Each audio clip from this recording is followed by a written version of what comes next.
Good afternoon, good evening, wherever you are. We want to welcome you to another episode of About You podcast. Today is going to be a fascinating show. We're going to talk about fatherhood, manhood. It's a total diet show. We have some of our finest gentlemen of our generation on here to share their thoughts, their insights, their experience about fatherhood. And I have some of our beautiful ladies too to co-host with me today. So hang tight with us. Share the show, invite someone, come with your questions, and listen. Get your pen and paper. It's going to be groundbreaking. So, before we go any further, I want the ladies to introduce themselves. Talk, just say something about yourself before we have our guests to talk about themselves as well. There you go. Somebody just joined. All right. So, Eugenia, do you want Eugenia? SB, can you come on camera? Eugenia, can you hear me? Can you hear me? Yeah, I'm hearing you. I can hear you. Gina, can you tell the audience about you, something about you, introduce yourself? Sure, thank you. Thank you for having me on here today, guys. I'm happy to be here. My name is Eugenia Green-Worre. I'm a mother of three. I'm in healthcare.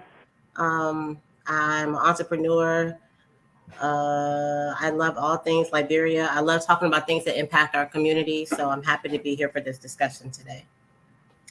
My name is Neva Grant. I live in Minnesota, mother of two adult children, grandmother in the healthcare field to meaning the mental health. Love everything about Liberia, love politics. So happy to be here. So, I was trying to share the show here. Sorry, guys. Emery, you go first and introduce yourself to the audience. My name is Emric Benson Nickel, a father of two boys. I am married. I'm into accounting and finance with a nonprofit in DC. It's a pleasure being on, and thank you for the invite. Thank you, Desmond. I'm Desmond Finley. I'm married. I have three daughters and two stepsons. I'm into IT and I live in Australia at the moment. Thank you. Thank you. Abraham. Hey, good to be on. Abraham Judah, live in Alabama, the father of three, single, project management expert. I'm happy to be here. Thank you. Well, SB is not on camera. SB, if you can hear us. Yeah, I can hear you there. Sorry, okay, yes. Can you hear me? Yeah, sure. Can you introduce yourself? Okay. Yes, I will. First, I want to apologize. I can't come on camera now because there was a drastic change in my schedule. But my name is SB Don Wallace, live in Toronto, Canada. Father of four. I'm into healthcare, specifically pharmacy. And I agreed to come on the show today, Telvi, as we discussed. And then at the very last minute, I got a call to go into work. So I'm actually driving to work. I left a little early because I'm trying to beat the traffic. But once I get to my location and park my car, then I will come on video. So just bear with me for now. We're so happy. We're so happy to have you. So no, thank you for sharing some of your time. I'll be very honest. You guys would have been everywhere else there to be here. We're certainly happy to have you. Some of you guys have to adjust your schedule up and down, the time difference, and so we're so excited for you guys to be here. Thank you for giving us some of your time. I'm hearing feedback that some people cannot. People are saying they cannot. They cannot see the show or share the show, but it's on YouTube and it's on Facebook. But Eugenia, can you go with the questions? Start asking questions. Let me take care of this technical issue. Yes, you want to ask? Yeah, you can start. Let me take care of this aspect. Okay, sure. Thank you. So guys, let me just jump to my part of the questions. What is the most memorable moment you shared with your children?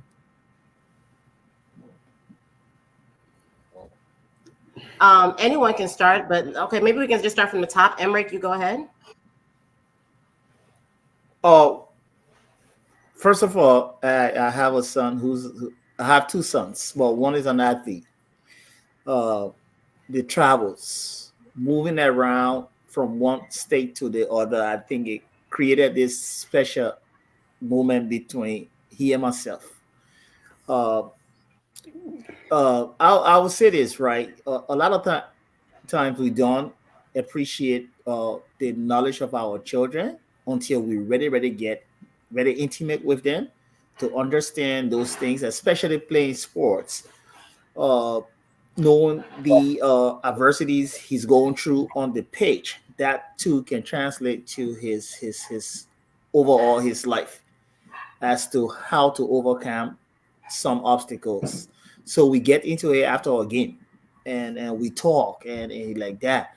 I don't like the way they coach. I don't like those things. So those are things that are really special to me because I can be able to advise him and say, look, the real world is not based on your perception. It's not what you think. It's adjusting to uh, the way someone who has control, like the coach, to your job, your boss, and all of those things. And it helps to for him to be able to navigate, to be able to find his way in life, to find a balance, to be able to relate with the prevailing situation or the obstacles, and so how to overcome.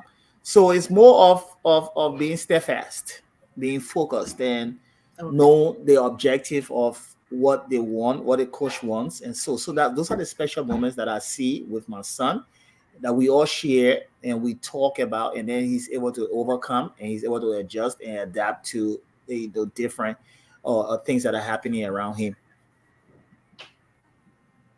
Okay. Desmond, want to go ahead? That's why you are I muted. think you're muted. Yeah, can you hear me now? Yeah. Okay, yeah. Yes. Mm-hmm. So for me, I have three daughters, so I'll go individually, right? And I would start. The benefit for me, I think now, the most is my current relationship with my daughters, right? I had kids young. I was 21 and I had two daughters the same year, 6 months apart. And they'll ask me how it wasn't magic. It can happen. It's very possible. So, anyways, but anyway, so my daughters now, one just turned 21 last month, and one is 20 years old. She'll be 21 in December. So I'm finding that I'm a great conversationalist, right? Because with the 21-year-old, we had a very not rocky relationship, but it wasn't intimate, if you know what I mean. Because I wasn't with her mother, we didn't live together, so it was very transactional. But I find that I'm the one she calls to talk about stuff. And it would be like a one call and it would last for 20, 30, 40 minutes. She would just be going on. It would be gossiping about friends, talking about this and talking about that. I knew I could talk to people, right? But I find that the most intimate moments I'm having with my kids now is meeting them where they are now in their lives and being able to have an open, frank discussion with them. I'll give you an example. My 20-year-old she goes to George Mason University studying nursing. So a freshman year of school, in a way not to get in my business, but we'll discuss it. But her mother paid tuition, I pay rent, I pay room and board. So the way we did, so the school year ended, I'm like, yo, I'm waiting for her to send me her grades. So I wait, grade, a week go by, 2 weeks go by, I ain't getting no grades. So I call her up. I'm like, hey, what happened to the grades? She goes, oh, but you wasn't here, so I didn't send you the grades. I just sent it to my mom. Another parent would be upset. I wasn't, because I know what just happened in that moment. It was the fact that I wasn't present. No matter what I did, I wasn't present for something that she needed. And for me, the moment there for me would be, she was able to communicate that to me, and I was able to be responsible and accountable in that moment. So that was one of the most important moments for me and my 20-year-old. With my 16-year-old, she just turned 16. Um, if I could, if you could put a leash on a child's mouth, that's where I would put it. but, but I would never want to do that to anybody, anywhere, anytime soon. But very open-minded, highly intelligent. The only thing I can pray to God for, let her just find focus. And I pray for whoever son she meets in the future. So with that, that's me. That's my intimate moment with my children, being able to communicate effectively. And when I say effectively, it means me listening, them talking at this stage. Okay, thank you so much. I'm sorry. I don't have names listed anymore across the screen, but is it Abraham? Yeah, I can say Abraham. Yeah, Okay, Abraham, please go ahead. yeah. Fatherhood is a dedicated responsibility. And I got two of my girls back in Liberia, and one is here. The one is, yeah, she just turned 6 yesterday. And I I try to create a bond with my little 6 years old. 6 day one that just turned 6. So for me, um, it's extremely important for me to build that personal relationship with her and to teach her how I want her to be, treated as a dad. So what I do is that on her school work and her personal birthdays, taking her to Chuck E. Cheese, spending time with her, walking in the park, you know, those basic things, and my Lord says she's very smart. So I kind of ask her, what is it that she wants to do? What is it that, she want to do on a Saturday? Hey, do you want to do this? Do you want us to go in the kitchen and cook? I got so many videos. She comes here, we just go in the kitchen and do some cooking for her. Now she's, doing breakfast and all that kind of stuff. So I try to build a personal relationship with my little 6 year old because I think it's extremely important as men. The way you want somebody, the way you want your daughter to be treated, especially who got girls, children. You have to teach them that way so that whoever come across them tomorrow, they can treat them the way that you want them to be treated. So I try to build a personal relationship with my little 6 year old. Yesterday, um, I took her out for dinner. We went to father and daughter dinner. We went for our dinner yesterday. Took a little ride. Went for dinner. We had a great time, and we left from there. Came back, and she said, "Hey, Dad, we gotta go in the pool." Went in the pool yesterday. Had a little pool time. I didn't want to get in the pool, but hey, that was her birthday, so we had to take that time, to do that. So I see, my girls. I try to build a personal relationship with them. It's extremely important for me because I mean, down the road, the way I want them to be treated, I should begin to teach them that way right now, so that tomorrow they will see that, oh yeah, my dad treated me this way, and I think that is a way I expect from my husband or from my spouse, whatever. So I try to create a personal bond with my kids, especially the girls, for the three girls that I have.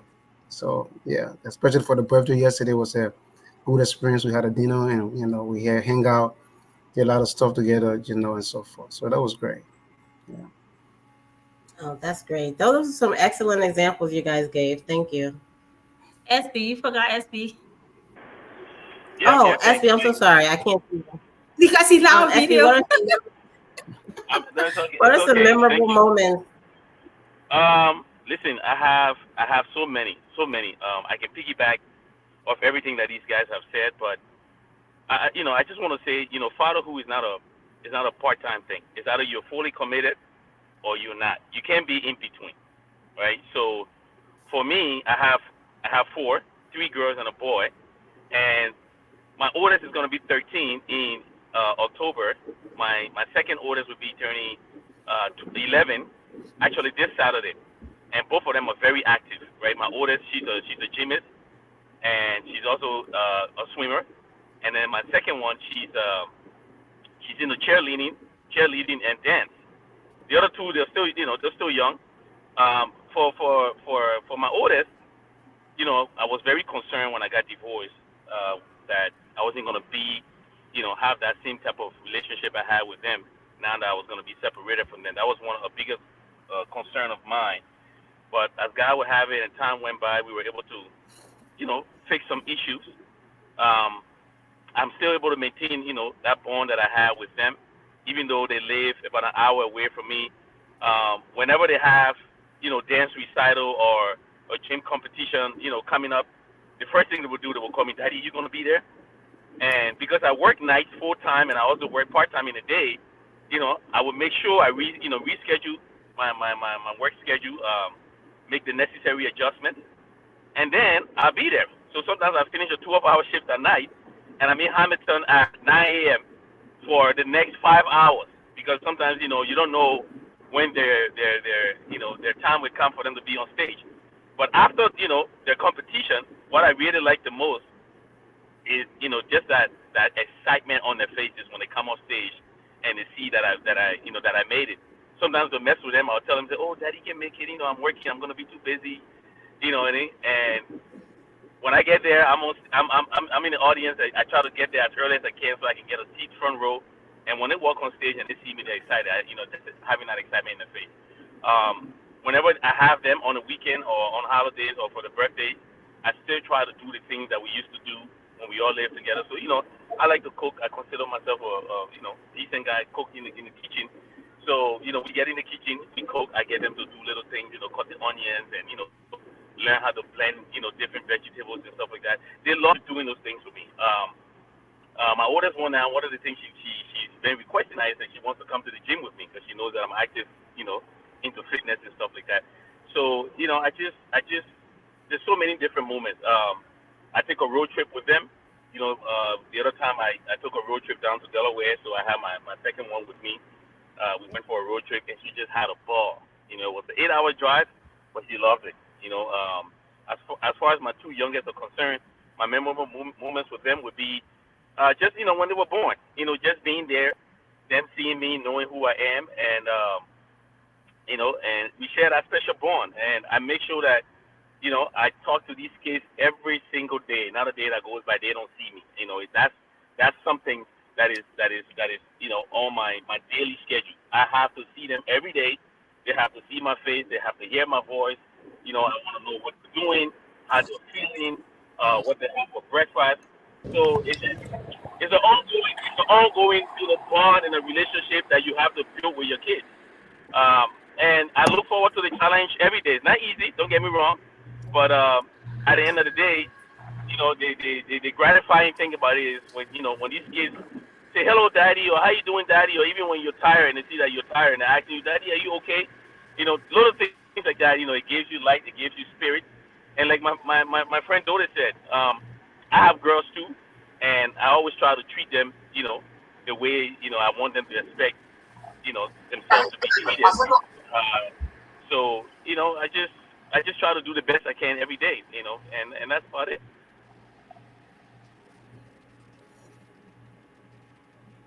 Okay. Telvi, who you want to go next? I think you're muted, Telvi. Perfect timing. We're on the first question. We got Ben that just joined us and Leo just joined us. So you got to answer the questions too. So get that take on it before we move to the next question. Okay, I don't know who was here first. I think I saw Ben first, so forgive me if that's wrong. Ben, why don't you tell us a little bit about yourself? And then the first question was, what are some memorable moments that you can share that you've encountered with your children? Oh, so first of all, I want to say I'm very sorry for coming late, and I do have a guest, but I just didn't want to let this day go by without saying anything. So that's why right now I'm even outside because my guest is inside. So I just try to improvise to be here now.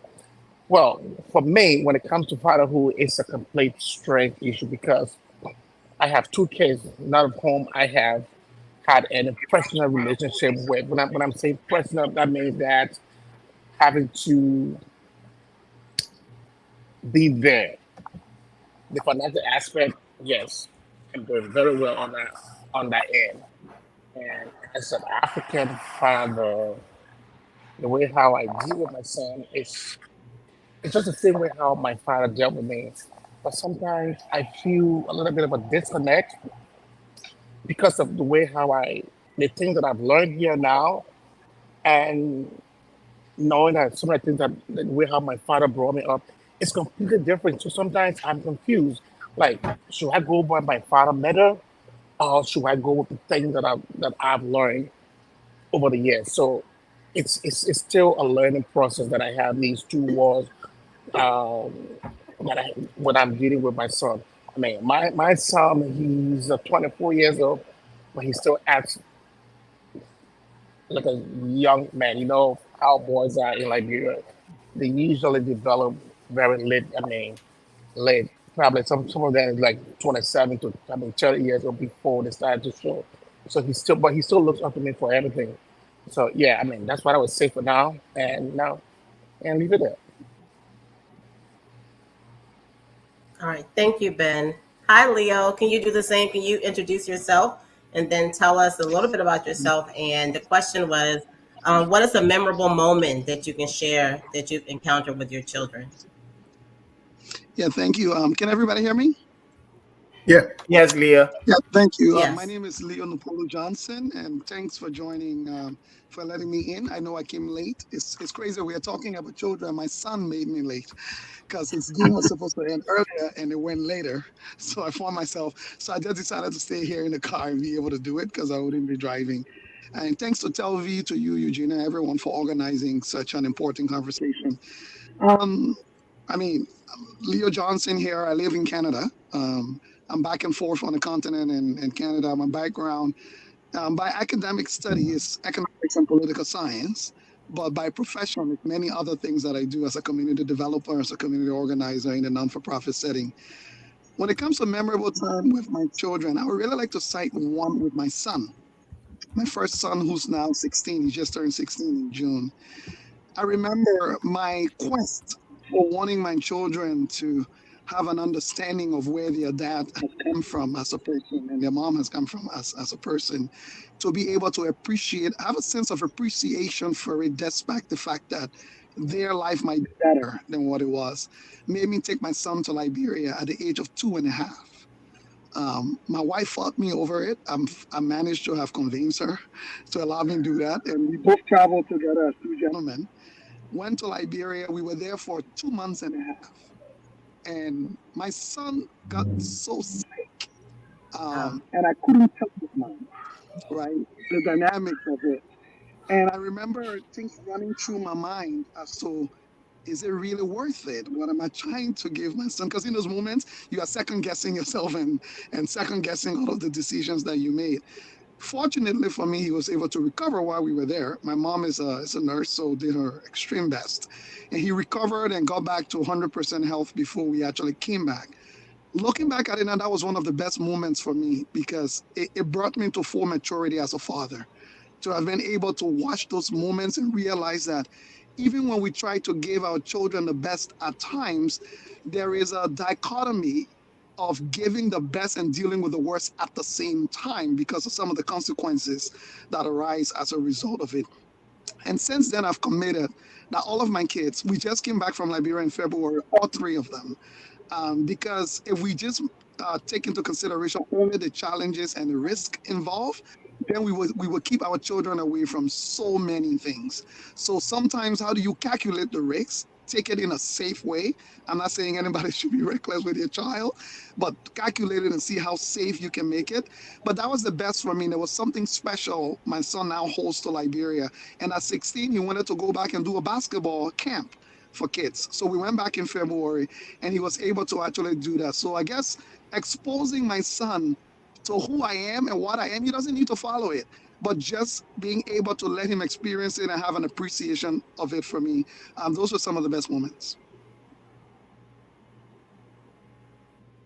oh, that's great. Thank you. All right, Talvi, turning it back over to you. All right. So my question, I'm putting my question on here just so you guys can see it and the audience can see it. I'll still, say it. What surprised you the most about being a father? So I'll start with Ben because I'm gonna go across like this, and he's the first looking at me. Oh my God. So, so I've never planned any of my kids. So it's not anything that I ever planned to say I'm going to have kids. So all my kids were a complete surprising. That's the first thing you know. Very surprising. Uh, Being a refugee boy. The first time I went to my older brother, I said, "Oh my God, the girl says she's pregnant." And the first thing, it took me 2 weeks to even tell him. I was so confused. I'm like, God, we can hardly find it to eat. So, and I was so afraid of this guy. I'm like, oh, and when I told him, He said, Ben, don't worry. I got this. This is a man who, in fact, let me say, we're not from the same mother, not the same, not the same father, nothing. But he was my refugee parent. I became my brother. And because of him, I made this country. He took me and said, leave this thing. I got it. Don't think about anything. And my son, mom, and myself, um, at some point in time, she said she wanted to go to Liberia. My older brother took care of her, and she went to Liberia. For my daughter issue, I'll just keep it. Let me just not say that. I'll just keep it for now. Let's just leave it something. I don't want you guys Okay, don't crying say here. nothing you're gonna regret tomorrow. But if you like to Yeah. share, share. All right, Leo, over to you. Yeah, for me, what has surprised me the most, the first thing is that every child seems to be different. When you think you've understood it, and you're like, yeah, the first time I was new, so I didn't know what I was doing. The second time I'll be better. You realize that you are humbled again by the different characteristics, the different personality traits, the different dynamics the kids do bring. But what has surprised me the most is my own struggle with what we wish for our children versus when they're coming of their own to forge their own path, and what we define as being where they should be going, where they should focus, and what informs that for us versus what informs them. And I know it's easy. I used to say it, it's easier to be like, yeah, just guide the children, let them do what they want, let them forge their own path. It's easier said than done until you are the one sitting on the seat. When you have said to yourself, and I want the children to go to school and be educated, and the child is looking at you telling like school is not for me. Like, that's not how my brain functions. And now you're struggling with the fact to accept that you can be okay with telling yourself, yeah, that's okay, you don't want to go to school, that's fine. Because first of all, by default, we all have been drilled into believing that the only way out is through education. And education means going to academic school from grade 1 to grade 12, graduating to college or university. So then putting that fact of being able to tell yourself, okay, clearly my child is struggling in school is bringing them more trauma, more conflict, depression, and anything. How can I reconcile the fact to say my child can forge a different pathway and not go to school? School in a sense of typical school, not that they can get other forms of education, but not go to the typical academic school that we all know. In fact, if you don't go to high school in our world, it's like you are a unserious person. How do you reconcile that? I'm struggling with that now versus what my vision of life is in my head that I think I'm responsible to give the kids vis-a-vis how they should forge theirs. I'll give the examples and then leave it there. If Mark Zuckerberg would have told his dad as an African father, say, I'm quitting Harvard. I'm dropping out of Harvard because I found this little computer game and I fixed for my friend and myself to be communicating on with each other because that's what Facebook was. It was Right. nothing but a kind of freakish computer space that he created for a friend and to be gossiping on.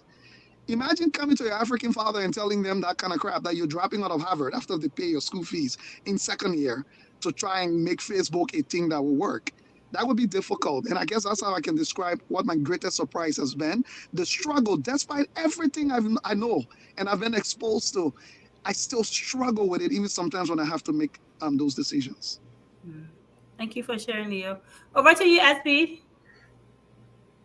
Are you at a place you can talk? SB, you're on I think mute. you are muted, SB. Yeah, Are me you not muted? No, I can What hear you guys. surprised You you can the hear me? most of being a father? You guys can hear me, right? yeah, we Yes. hear you. Okay. I think what's surprising the most is just I would speak from the perspective of being a first-time father. It's more of your presence and the responsibility that comes with being responsible for another person. I grew up in a well-structured home.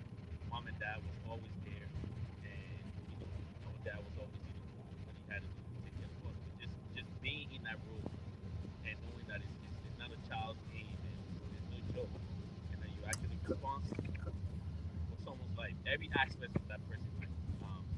At first, it's exciting, oh, I'm father, I have a child. And then when you face with all of the responsibility that comes with it, now you have to sit there and really say to yourself, okay, this is real, this is serious, and I need to position myself so I can be the best father I can be, not just financially, but in every aspect of life. So um, I had my first daughter when I was 29, turning 30. So it was surprising just to be able to handle all of the shared responsibility that comes with that. But it's exciting, and I think the most important thing is when you excel at those responsibilities as a father, is it makes you feel a whole lot better. So that's all I would say about what it's about. Thank you, Emery. You're on mute. Leo just struck a point, right? For every child, there's a difference in your approach, in your mentorship, in your discipline. Everything is different. My oldest was different because he's so athletic, right? So we were relatable. My youngest is different. He's not athletic. He doesn't play sport. So, but he's academically inclined. So I had to develop, I had to relearn the process of disciplining or carry on mentorship with him. So that's why when he said, it's a learning curve that you have to learn as you move on from one child to the other. I started having children late, and for me, it was deliberate. I didn't want to have, based on my life, my situation, I didn't want to have children when I'm not prepared to take care of my kids. I didn't want to have children that will be taken care of by my mother, my extended family also. I just wanted to take care of my own kids. And I'm not refusing the help from other family members, but I wanted to take care of my own kids because I did not have that where I was taking care of my own father and being brought up that way. Not that I did not have men in my life that were great, great, great inspirers and I'm not going to take that away from them. Great people that I had around me in the support system, but it's a whole lot different when you have your own father or your own mother in your life. It's a whole lot different because now there's no blame game, right? as you all know. And I just wanted to bring up my kids that tomorrow, if they failed, it will be because my dad wasn't there or so. So I didn't want those excuses. All right. I did not make excuses for my father not being around. My father was a great, great man. The last couple of decades that we actually got together and united or reunited was very powerful, very appreciative. My dad was a great man. But early on as a child, right? You come from school, you want someone to be able to sit with you and talk about your schoolwork and be able to do homework and all of those things. So that's one of the reasons why I was driven to actually uh, uh, uh, have children be there that way. That from the day they were born into my hands, right? And growing up, they grew up waking up in the morning, seeing me, and not absentee father or not a part-time father, being a full-time father, and carrying on my duties. So waking up when they come from school, we sit and do homework. That's the bounding process. That's so important, so intricate when it comes to the society. You see, the fundamental block of the society, family, right? So important. The reason why you see today Liberia is like that because of the dysfunctionality of our, family. So disintegrated, but we expect to build a better society. If we don't reverse that to start for parents, for fatherhood, for motherhood, and those things to exist first because they're where the learning process is, right? We're not going to have a functional society. I will tell you this. We're not going to have a functional society. So that's why it was so important to me because I have come through the different eras in Liberia where I have understood from being a child from understanding 1980 to the different changes in our social political dynamics and so to understand what it meant to have a family. That's the building block.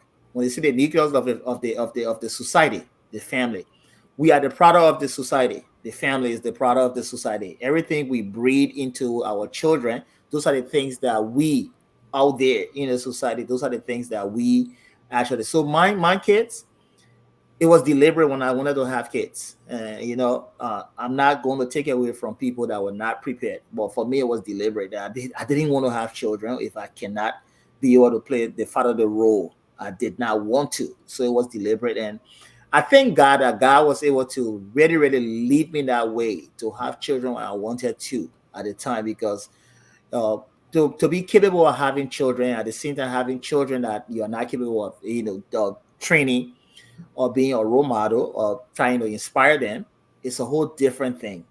And there are a lot of parents that were not prepared, but they became parents. They learned as they went on, and that's great. And those are the people that some of us, we stand today, we applaud, we say, you know why you are not prepared, but you stood and were able to learn and were able to teach and were able to stand by your children and made them good people for the society. That's great. Those are the people that we champion today. And we say thanks to you all, because in life, nothing comes the way you want things to come. We all plan, right? But we all got to go through a phase of where sometimes things may not work out the way we want them to work out. But you still, as a parent, as an adult, there where you make adjustments. There where you ought to sit and recalibrate and be able to channel the course and be able to stand tall and be able to shoulder those things. So that there where I learned from Leo just say, and I will go back to I will piggyback on it to say every child is different, but you have to learn, be able to be a quick learner and be able to navigate and be able to be a father and stand up and be able to inspire. All right, be able to motivate, be able to teach your children. Those things are very important. Thank you. Thank you, Abraham. Yeah, that, it's a difficult thing for me. What is surprising the most is that you know, looking at my little girl and hearing some of the difficult questions from her.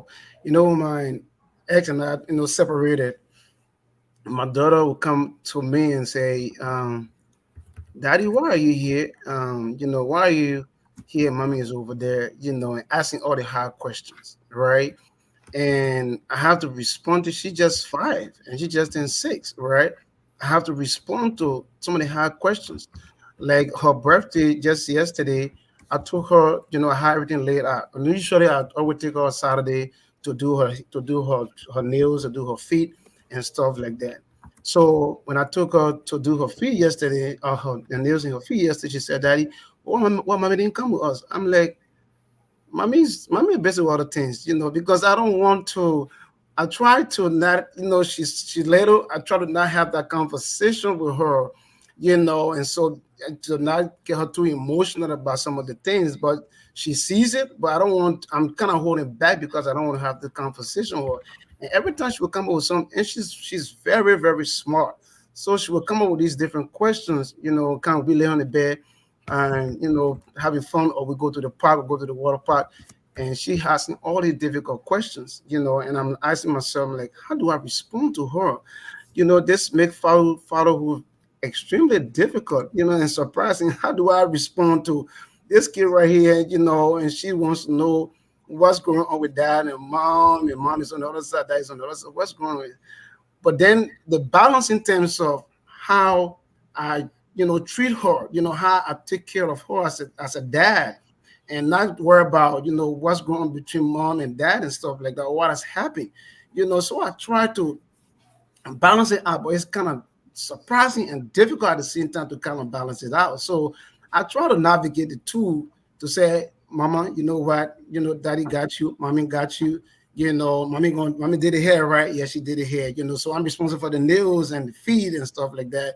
And then she just laugh about it, and then we joke about it and stuff like that. But it keeps coming up, and so it's going to be a time where I'm going to have the conversation with her. But at this point, I'm just feel that she's making life a little bit difficult for daddy, but that's okay. We can navigate it and see how we can.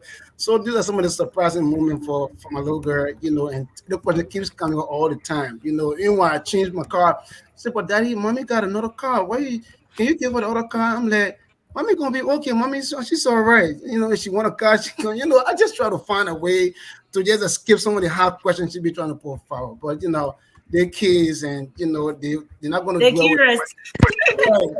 That's right. So Very I try to curious. balance it. I try to balance it out. But those are some of the surprising and difficult moments with my kids and as a father. So I just wanted to put it out there. Yeah. So Abraham, before we go to Desma, I have one for you. So at some point in time, are you gonna tell her at a certain age? Are you gonna tell her? Yeah, you know what? Yes, I'm gonna tell her. They And tell what you I woman try can put to people do, on the spot. eh? I said they tell you woman can put people on the spot. Yeah, you're right. You're right. So what I decided to do was I first decided to take her to my office counseling, for her to sit down with my counselor in my office, and sit down with my counseling for my office, and put it some of the questions she's been asking. I've been taking down notes so to have a conversation with my counselor at the office, and then I can take her there myself, spend a day with me at the office, and then we can have that conversation with the counselor at the office, and then we can see how I can begin to answer some of the questions with the counselor, with the counselor. So that's what I'm doing, but I want to give it a little bit of time, and see how that plays out. So that's where I am right now. Yeah. Well, that's a good step to get, evolve a professional person in the process, Yeah. Yeah. But thank you for sharing. Desmond, not last but not the least. Are you on mute? Looks like he's not. You there? Yeah, yeah. Sorry. You're busy in that chat room. Calm this Yeah, time. I'm here. I'm here. I'm sorry. I was on mute. I, I was I was That on man mute. is Toby, that don't man be is telling people the sleeping. backroom story He's about. sleeping. Don't be telling people the backroom stories. However, right, I'm gonna try to answer this question because I think a lot of people didn't. I think a lot of people didn't. So my surprise about being a father is time, right? Juxtaposing fatherhood with time has been the biggest elixir for me throughout this process. And I think in the next 5 years it'll be better. In the next 10 years it'll be better. Because I think the more I get older, the less I care about things I thought I care about, the things I thought that were important, right? Things I thought that was I was gung-ho on, this would not be. The only thing I think that has surprised me the most that I love my kids regardless of what their actions are. I love my kids irrespective of the decision making. I love my kids regardless of whatever they become. I love my kids regardless of whatever they achieve. I love my kids. And the only reason I can say those words is because time has given me the process to experience that, right? And the way I know that is because through all the adversities I've been through and the fact that I can come back and when to do something, like my 20-year-old say something to me, she's the one that we having a problem with now. Um, when I say we, her mother and I, she has these things. She has a boyfriend. That's what the problem is. So we'll go back and forth with boyfriend. She didn't talk to her for a few months. And when she started, boyfriend did this, she came back to us. I remember, and I started to think about it. I said, if this was any friend of mine or relative, I would have cut them off. But she came back was like nothing happened. You know what I mean? I was just happy that she was talking again. So I think the biggest surprise that I've had as an individual from a parenting standpoint has been time and the fact that I love my kids. Sherry Maneuver, you're on mute. You're on mute. Maneuver, you're on mute. Yes, I'm. So let me pass it. Oh yeah, you're talking all this good thing. Hey, Ime, how are you from Canada? So the question I have here: what is your stand on LGBT? And will you accept your child if he or she is gay, lesbian, or transgender, or saying they want to, Oh boy. especially the younger one coming up, saying that they want to change their gender. So we who want to start first? Go ahead. This Wow, is a she went right question. in there. This is a question I know for Oh us, the Lord. African men. Oh For the Lord. African men, Well, that's Uh, it. well, I Call don't oh, me. think I'm anything is go too ahead, also much. a go ahead to 16 the years, other, so you go got ahead to to put the a other roll question, call please. here. We I'm gotta a do go roll call roll. here. Okay. We gotta I roll will call start with here. my own brother. I will start with my brother in there, Emmanuel. Can you start?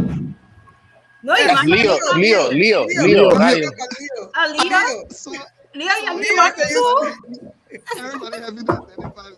Okay, no problem. How No, Leo no, you start? Leo, uh, if you want, I can go if you want. If you no, want Ben. to, I'm totally Leah, okay. man, I'm put totally your okay. no. things out. Yeah. What? So the first thing I would say to And let people me is say, I know this is a long question, so you know when we pass it up, we'll come back with follow up questions. So absolutely. Yeah, no, Emanera, good to see you as well. This is how I say to people. I think sometimes we often forget that we do not need to agree with our children for them to be our children. So my views or my thoughts on transgender LGBTQ gender issues do not have to align with my children for them to be my children. And let me say this very clearly. I think that's the issue of the swinging of the pendulum. That we've left no space that somebody can say, I disagree with you. They don't need to hate you. I don't need to hate you. I don't need to dislike you for what you believe, whether it's on gender issues or not. I can respectfully disagree with you, but still respect you for who you are. I don't need to disagree with you. So when my child comes to me with their views on gender issues, I don't need to agree with my child for them to be my child. My disagreement should not equate to rejection of them. I think that's absolutely wrong. We can respectfully disagree. We can't live in a society anymore where we say nobody can disagree. We all must agree. So for me, I would tell you, regardless of my child's stance on gender issues or any of the issues that have been mentioned, they still remain my child. And that does not mean we don't have fundamental disagreements. We can even have fundamental disagreements over religion. Let me use another one because that's another tricky one where you see parents fight over whether their child become Muslim, atheists, or Christians or whatever based on their upbringing. The same with gender issues for me. Just because I have a fundamental disagreement with my child, whether it's on morality, issues of morality, or gender, or whatever that is, that in no way should ever equate to the question of whether they are still my child rejected or not. No, they will always remain my child, and I owe the same responsibility, the same love, the same care I would have given them just as I would. Just because we have a fundamental disagreement on something does not equate to a question of rejection or not. You should never be in a position to reject your child. If thank God you. blesses you to bring a child into this world, you cannot undo that fact. You have a responsibility to that child. Do you have fundamental disagreements with them? Absolutely. And that should be welcome over any issue. It should be tolerated that sometimes you would disagree with them on gender issues, on sexual issues, and all of it. But that does not equate to the level of me having to ask a question as to whether I must accept or reject them as my child. No, I'm sorry. It does not equate to that point. So for me, because our views also evolve, what I believe today, who knows in 5 years where I will be? That may evolve. I may believe certain things today, and in 5 years, I may learn a whole lot that my thinking and my beliefs and thoughts will evolve. So I cannot do temporary things to equate it to permanent things. Being my child is a permanent stuff. The evolution of my thoughts and my belief is temporary. It evolves as I get older, as I mature, as I get more educated, as I learn. So for me, the two are not the same. I cannot equate them. Okay, before we go further, we enjoying this, but we look at the time too. So I know it's a topic that we really want, and we can come back again play another day. And I think my ladies are ready, but we'll go to Emeka. I hope I'm pronouncing the names Em- right. Emmerich, Emmerich to Emmerich. Emmerich, Emmerich. yeah, Emmerich. Oh, okay. You know, this is the whole issue of education, right? First of all, when you are caught up in this mindset, in this environment where you're not that educated as you should be, your whole perspective about issues, is different. So we're not going to politicize the question, right? but from a raw standpoint, from a biblical and traditional standpoint, I'm going to be able to answer from that. But at the same time, too, I have to understand where my son or my children or my sons are born. They are born in a complete different environment from where I was brought up, where what I know. So, like Leo said, right? You can't pick. You cannot decide for your children, even though you may want them to emulate you, right? You may be glad that they emulate you, but at the same time, too, they have their own way in life. And I think diversity too is very, very important, and that's how we get respected. That's how we respect other people. That's how we respect the views of other people. But once we cannot interact because we have the intolerance in us, then we divorce ourselves from the ideologies from other people, and that's not diversity. That's not openness in any gathering. It cannot develop any country in any way. Because you see, some of the people, I will tell you this, right? My whole view changed in my lifetime about people of that background. It changed when I started working with them, even though I'm from a different background. But at the same time, too, if I can be hypocritical. I can tolerate them while I'm in America living. I can, I can embrace them while I'm in America living, even though that's not my lifestyle, right? But then I had to, when I go back home, then I show because I want to fit into that gathering. I show the level of intolerance for them. It simply means that's why we, as a country, now moving forward because you being pretentious. You come over here, you buy about this, but then when you go back home, you stand with this. As a parent, I would not want my children to come from that background, but yet and still, I will have a place known that they are humans. They are humans. I will have a place to know that there should be some level of understanding and tolerance, but I would not want it because of my background. But my background is not based on the decision of my children to where they go or how they live their lives. And that's how I'm going to relate to that question. A beautiful question, a great question. It's nothing to politicize. It's just like my upbringing was never that way. It's not something that I'm exposed to. But once my children are brought up under my roof, I think they should be able to emulate me, my lifestyle, and what I stand for. Okay, but if the worst case scenario where they fall in any of those categories, right? I don't think I'm going to hang myself.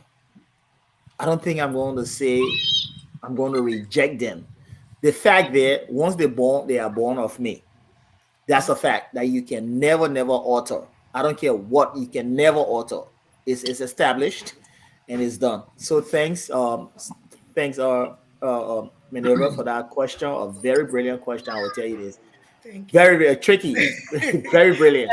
Yeah, And I could have a follow up because yeah. of time. We ask everybody, and then we'll come back to the follow up. So Thank I will you. go to SB because SB, driving. I think he has breakdown. So I will ask him where he start.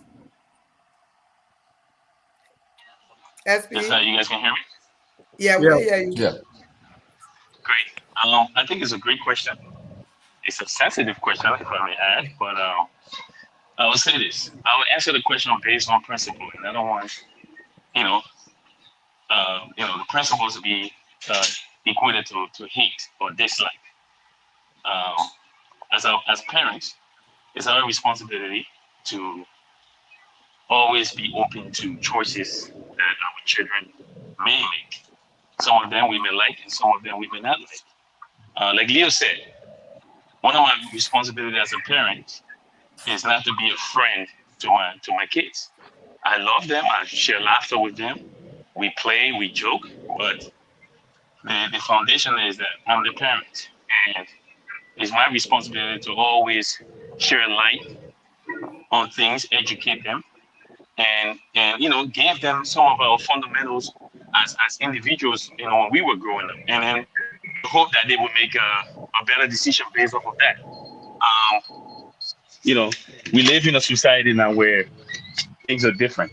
When we grew up, where we grew up in Liberia, some of the things that I'm not even going to say some.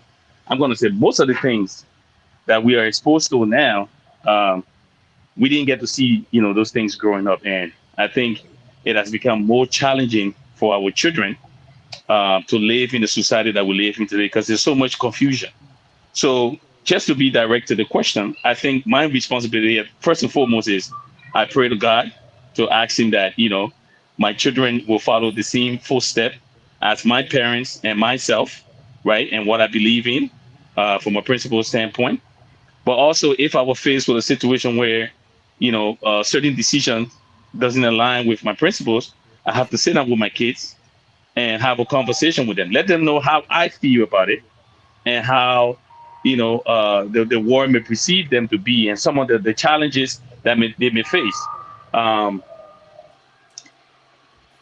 it's just one of those things where based on what you believe in and how you grew up, you pray and hope that God answers your prayer and that you continue to be a parent to your children no matter what, right? I'll give you an example. I see for you guys who watch sports, Magic Johnson has a son, EJ, who's who's a homosexual, and he post picture of him family is him himself and his family, Christmas, Thanksgiving, and you go on his page, he leave his page open for comments, and if you see some of the hate comments that people will put on that post, it's disgusting. Oh my God, it's disgusting.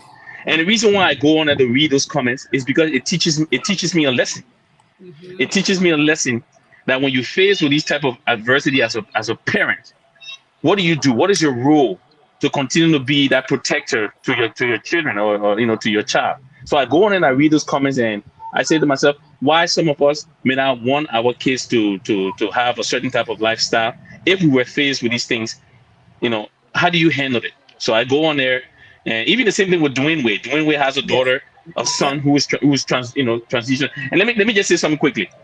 Yeah. I worked at years ago. I worked at Women's College Hospital downtown Toronto here, and I was in a pre-op clinic, right? And we used to do BPMH, which is best possible medication history, and I had to see patients who were coming in, and one of my responsibilities was to assess all of the drugs they're taking, documented, prior to surgery, and I've dealt with people who transition as from the example that I gave you. I had young boys, 14, 15-year-old young boys who were transitioning to the other sex, and then I had young girls who were transitioning you know to the opposite sex.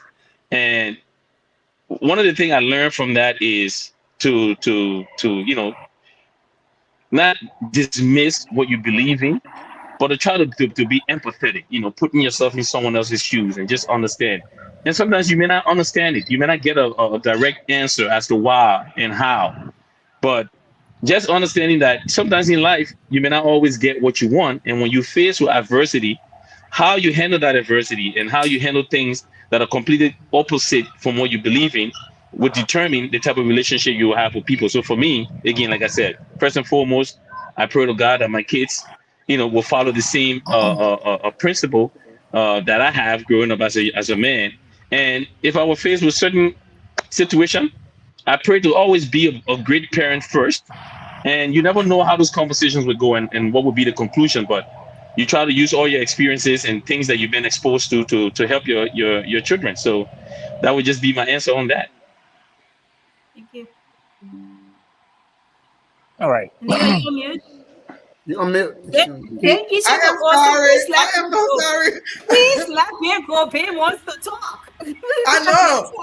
Yeah. We have some very thought-provoking questions for you You know, guys, and we you know know, we're not able to finish everything today, but we will try our best. That Sunday, all the barbecues are going around. You right. know Minnesota or and I easy, but I will take my time. So we asked Ben to go. So I have to move away because some of my friends are there. Those people we're talking about, some of them are on the other side of the pool. Okay. So, That's sensitive. but Lower your voice, so. no, at this point in time, but look, if my child will become that, the child is X, a Oh. completely X out of my life. I'm not going to hit you, but you out. This thing is personal to me for so many reasons. I work in surgery, but I see these things done. I had to I had to be a part of it. I had to be a part of the process, so I know, so I understand it. In the first place, there's a big word the white man uses because dysphoria. So he's saying that people who do these things, they are confused. They don't know which gender they fall into. My scientific argument has always been, so if this is true, that you are confused about who you are, then this is a problem. Then we can call this, um, then we can find a diagnosis about this thing, and call this that this is not normal. This is an abnormal behavior, because every human being is supposed to produce 5 fingers. If you have 6 fingers, it's an abnormality. It's not normal. But the confusion with the scientific class has always been, you are trying to redefine what a normality is. Now you want to say, oh no, this is not abnormality. No, it's not.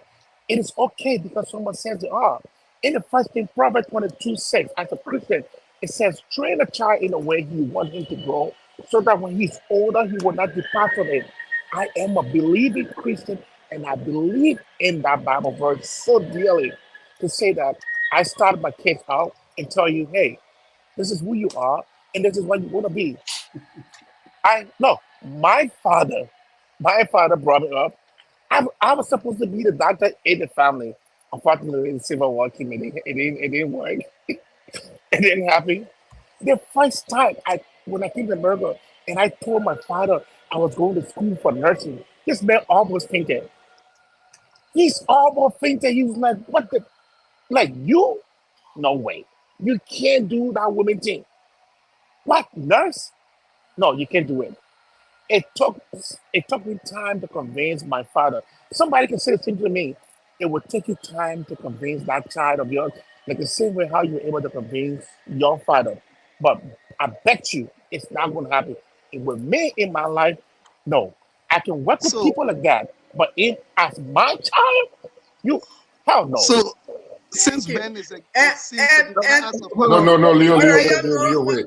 But and I'm you out. know, the, let But ask. we, Let this Leo ask. If I, let Leo ask. this It's because question that we question thought for was Ben, going to because bring Ben a asked him lot of already. talk of. I don't have an But analysis. It's just a follow up question. That's all. no, Leo, I But understand. Sylvan, wait. I Very small. understand, let's but we finish the have round other table. people here to talk. And maybe if we have enough time, we'll come back because myself I have a follow up question. So, but we ask Desmond to go. I see why No, I Desmond don't. said hold it down. That Desmond time. I don't know where to start with the war soup that Ben just spilled. But anyways, I will give it a shot. I'll give it a shot. This is a man that can go work with the people for money. He can be principal on a paycheck. There's no principalities when it comes to a paycheck. But the loving a child at time, no, your time finished. Wait, but tell He's the on loving a Desmond, child. please he's answer on the politics and question. power. Desmond, He please, he Yeah. Desmond The man is saying must be a Desmond comment. Anyone can respond to the man. please, the man over politics and power please and And tell us. powers. Guys, no politics No, here. wait. No No politics. politics. People never Let me follow who continue. Let here. me continue. So, Let me continue. I, Ben and I have this discussion before, so I'm just move forward. But this is what I would say, right?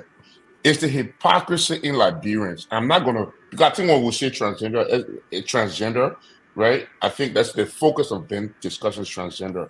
But I'll go to something that I think I always like to make this comment. Liberians have 1 degree of separation, meaning I know tell you no knows. We all know what it means, but I'll do it for the audience anyways. I know tell you know Emmerich. I've met Emmerich. Technically, I know Telvi now. You guys can go to Texas right now. Because it's Emmerich, I'm in Houston. Who you know here? Emmerich called Telvi so Desmond come to my house. She don't have to see me. That's a level of Liberian connection, right? Now, I say that's to say this. Every Liberian know a gay person, gay Liberian. Every Liberian does, right? We're only homosexual when our gay person that we know is not around or is a distance away from us. So what I'm saying is this: to get to this question, and let's move forward because I know since Minerva is talking about time. This is what it is for me. It's quite simple. My job is not to be, I spend more time on this earth as an adult than I spend as a child. With God above, my children will live longer time on earth as adults than children, right? Legally, my perception on time with kids is about 18 years, legally, in the space that we live. I will always be the dad, but I will not always be the person that can restrict their movement and do things. I have what this is the classic case of projection, right? This is what I want for your life. And you're gonna be living it. But this is what I want for your life. Therefore, if you don't do it, then boom, it makes me feel bad or makes me look bad. Right? I'll give you a case. My mom, we lost our little brother in 2013 to July 27th. My little brother died in Rhode Island. He got addicted to heroin in December. He died in July. Right? December 2012, he died in July, 26 months. The day he got addicted, I have a very, very open, when I say open communication lines with my mother. The night he used heroin the first time, he came and told his mom. He was in rehab twice between that time. The week he died, he called and told me to pick him up. I lived in Maryland at the time, to pick him up because I just came from rehab. You don't want to be in the same environment. So I went home that July 26th weekend. I said, Nash, let's go. He said, oh no, I want to get my driver's license. It was in NA class. I need to get my driver's license and blah, blah, blah, blah, blah. In the NA class that we have to pay for ourselves. He was working. I said, I can give you the money. He said, no, I have to pay for it myself. So he went ahead, got paid that Friday, on July 26th. I went out with some friends. I stayed out that night. I walked back home in the house in the morning. My stepdad gave me CPR in the morning. He got a paycheck, bought a last dope to use, and it was laced with what you call the thing, that big, what a stupid truck called. Well, anyway, long story short, I forget now. Fentanyl. Fentanyl, yeah, with fentanyl, right? And Nash died, right? That's the issue now. You know, like, because my mom lived in Rhode Island. We grew up in Rhode Island. You know, like, oh man, they came and told my mom, Temo, don't tell the people they say they bought that from drugs. You know what my mom said? My mom said the way he died, that I would talk about it. Because it's more important for people to know this is what happens if you use this, as opposed to you not to use it. You know why they were saying it? Because they were judging my mom parenting. They were judging my mother's parenting. My mom said, you're funny. I raised 5 boys. One died from this. Does that mean I'm a bad parent? Mm-hmm. Mm-hmm. So it's projection. It's not about anything else besides our ego and our projection of what we want our friends to think about us. Because Eugenia don't want Desmond to say, oh yeah, Eugenia's son or daughter gay. Eugenia's caring about herself. She's not caring about her child. Because she cares 1 ounce about her child, she will love her child irrespective of what her child does. If my child commit murder, I would say your boy in jail, but I will start loving him. Can't stop loving him. He's my child. I don't see why people can't seem to rationalize this. You are projecting your personal opinions, your feelings, the way people talk about you. You're standing in the community. You're looking at it for your child as a senator in the U.S. House of Representatives, a Republican. I was completely anti-homophobic. Everything was homophobic. There's homophobic that from Ohio. His son came out and turned gay. Next day, he joined Democrat. Yeah, Rob Portman from Ohio. Yeah. How do you forget that person came out of you? Yeah. But you make it about yourself. So many and you stories forget are about there. the person. Yeah. You make it about yourself and you project your own thing on them. And I tell you, that's what happens in our library community. The woman that came to the hall day, tell me, let not say nothing. Let just leave it alone because, you go to the church, you'll say, my mom said, I'm begging her. I get 5 children. I put 1 file then. If our father don't use that, then the point will talk. But we can start talking about the one that had a situation that he self-came and we worked on. It's about the process. It's not the end, it's the process. So I'll leave it there. Thank you Thank for you, sharing. Desmond. Ben? Yeah, let me just No. If Oh, you no, have not Ben. Oh, no, Ben, No, now you you said we start. should wait. That No, that's Abraham. Abraham. Oh, No, Abraham can go. we're Yeah. not going You guys- by Abraham. You guys know Ben is a radical, right? So So, You don't know, right? so We come to Abraham. Sorry. that's okay. This is a difficult conversation, right? Especially for us Africans, and especially in Liberia. You know, um, at my office, I work with a lot of gays. In my office, I got people in my office who are gay, lesbians, and transgender, and all the kinds of things. And I think you know it is important for us to have an open mind about what happens to our kids. If they turn out to be gay, lesbian, or transgender, it's extremely important. Because you're an African parent and you leave from here, she's a transgender or whatever, and you want to go back home to take her back home, to visit or to get involved. Like Leo said, he took his son back home and he wants to do some project, back home and stuff like that. Assuming you have a transgender child or a boy or girl, whatever it is, and you take them back home. So one thing is the conversation, is good, and like everyone said, it's important for us to have an open mind and not superimpose on our kids, because it, if you don't like it, it doesn't mean that she's not your child, he's not your child, right? It's about, it's a difficult thing to accept, yeah, but that's her choice, or that's his choice, what he wants to do or what she wants to do.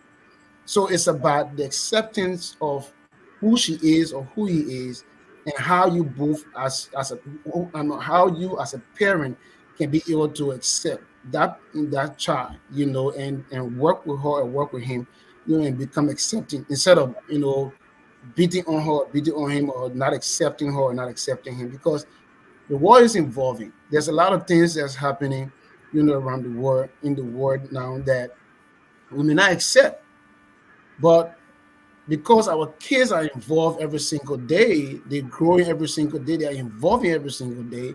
They see these things, they participate, they see it. Yes, as a parent, it's our responsibility to guide in the process. But what if they go the other way and say, well, with all of the guardians, with all of the parenting and everything else, I choose to be a transgender, I choose to be a gay, whatever. You're not going to throw them away. You're not going to reject them. So I think it's a very good conversation, but my thing, if you take them from here and take them to Liberia, we all know now in Liberia, yeah, even though they have gay, lesbian there and so forth, transgender, but it's not accepting. So what if she goes there or he goes there? What happens in the process? So there has to be a way that all of us can spotlight it, and be the parent that we ought to be, and allow the kids to be kids, at the same time parent them in a way that will grow or not, not depart from whatever, morals you're trying to teach them, But again, it's a good conversation that we need to have, as parents. Okay. I know this question. I know we had a lot of follow-ups and things, but we'll put it in the parking lot for now, and we ask my sister Eugenia to ask her question. But we'll put that in the parking lot, but we still have time after everything and people stay on. Some of those questions and follow-ups will come on for us to talk about. So go ahead. Thank you. Yes, I myself have some follow up to Ben on a statement, but I'll come back to him. So my next question is, how has your relationship with your own father how has your relationship with your own father influenced your parenting style? I know Emmerich touched on this earlier a little bit when he talked about his father, but again, how has your relationship with your father influenced your own parenting style? Let's just start from the bottom. We'll start with Leo. Yeah, keep it consistent. Everything That's must start. Everything must start with Leo, eh? I'm just kidding. No, when we start with Leo, then we hope that I know Leo Everything must start. Everything must start with Leo, eh? SB, My kid and brother. My kid and brother. But I don't care. Yes. SB. When they just have to make it a little bit. Eugenia is my partner, so stay away. Okay. Anyway, all right. Fair game. That's some tea over there. I know. Anyway, I will go ahead and I will That answer the deserves an question. investigation. That thirst is Not bad. real. Especially thirsty people here. You don't get a bottle of water to drink. Okay, Tell me so past that wake up to the test of God in me. while you're fighting the battle of water, let me go ahead. Anyway, I think that's a very important question, and I'll be frank to say this: my relationship with my father, or lack thereof, hasn't had any impact because I didn't have the luxury of having that. Um, I grew up mostly with my mother in a single parent home, so I really cannot relate to a father. Now I had other male figures at different times in my life who played different roles or had impact on me in different ways. But when it comes to having a biological father or father figure, no. And in another way, I left home when I was 15 and had to live on my own all through in multiple different countries by myself in many different ways. So at some point, also there was not a mother figure present as well for most of my life. So um, I can't really, and it's something right now I'm trying to reconcile in my own life as I try to navigate it. My father is still alive. He's alive. He's not dead. But I haven't had a relationship or even a conversation, I think, in 25 years. Not even a conversation or sit down or I don't even know when I saw him in person. So I really can't say much to that because my experience is what it is there, and it's still a journey for me. I'm still trying to unpack it and figure out in many different ways. So I guess a lot of my parenting comes from different people who have different influences on my life. Some of the things that has evolved with myself, and also being in a fortunate situation to have been a father to many other children before I had my own just because of the situation that I was in. A lot of other children I had to mentor, I had to raise that were not my own, just because of some of the things I got involved with at a very young age, having to have children come into my care in that way. Yeah, but that's I will stop there and say that's where I am. Okay, thank you so much, Leo. Um, can you guys hear me? Yeah, we Yes. hear you again. Did you know? Okay. Sorry, y'all know I live in the country. I don't know who was next. Ben, I think is on the bottom, and then SB. Yeah. So, I mean, for me, my dad and I, it was like an African father and an African son uh, What does that even mean, Ben? relationship. Help us. You good? I am coming We're there. all Yeah, I African. almost, I almost asked her what No, that was. Tell us hold more, on. Ben. Tell us more. I almost asked her what does that even. I am coming. Don't worry. I'm coming. So when I We say all have African fathers, and we're African no, you sons. guys see the differences. Come on, hold on. So the African parent is he doesn't say much. He gives command, and people do. So most of, I mean, the only time I can remember that I would really have really good talk with my dad is like if I did something good. Like I excelled in school. I used to be good in school when I was growing up in high school. So every time I did well, and I was of course I was on the merit scholarship, those things brought proud to my dad. And so there we would talk. After that, that was it. Nothing else, just your son, you wouldn't listen to commands, do this, do this. So in fact, I can even add this to some of the way in which I was brought up. I was sometimes when I'm talking to my son, I say stuff to him. I say, "This is what I want you to do," and it's like I'm not asking you for suggestion. I'm telling you, this is what I want you to do. And this is what you have to do. That's how my father carried me up. Now today in these modern Western world, where this Western society has just been able to try to destroy the fabric of our own tradition, where people think that things that the West have turned their back on before, things like Big Butt, it was the things that you would not even like. Things like things like herbal medication are things they would not even go for. Now, out of a flip, they're coming back to the same things.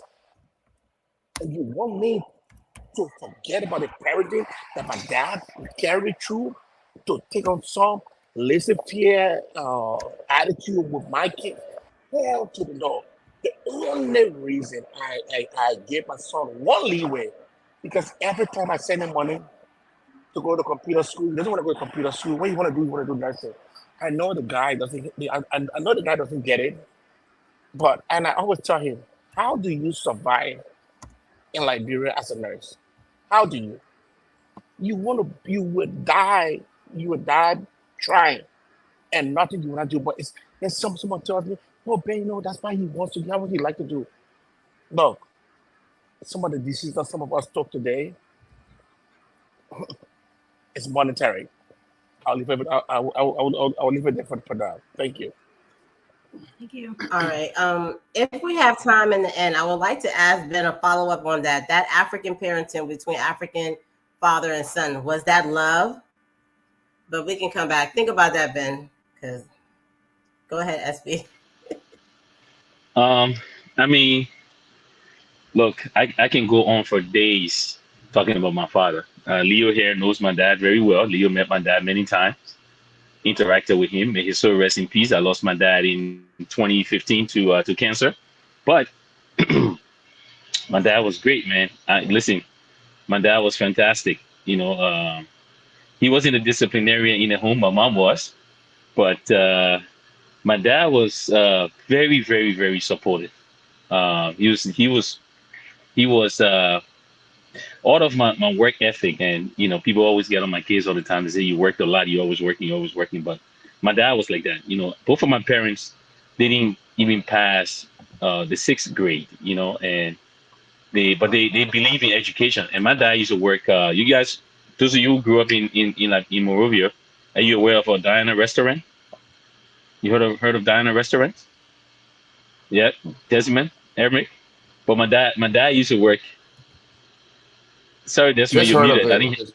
Yeah. Yeah. I just heard of I it. know Madonna restaurant. Yeah.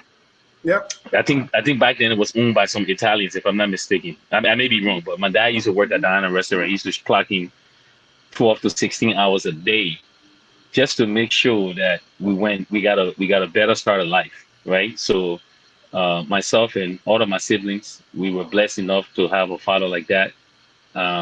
We all went to good schools growing up in Liberia. He was a dedicated father. He loved everyone. If you come and see my dad today, he always had a bottle of wine for anybody who stopped by the house to visit. Man, he just taught us to love life, enjoy life. He was very cool.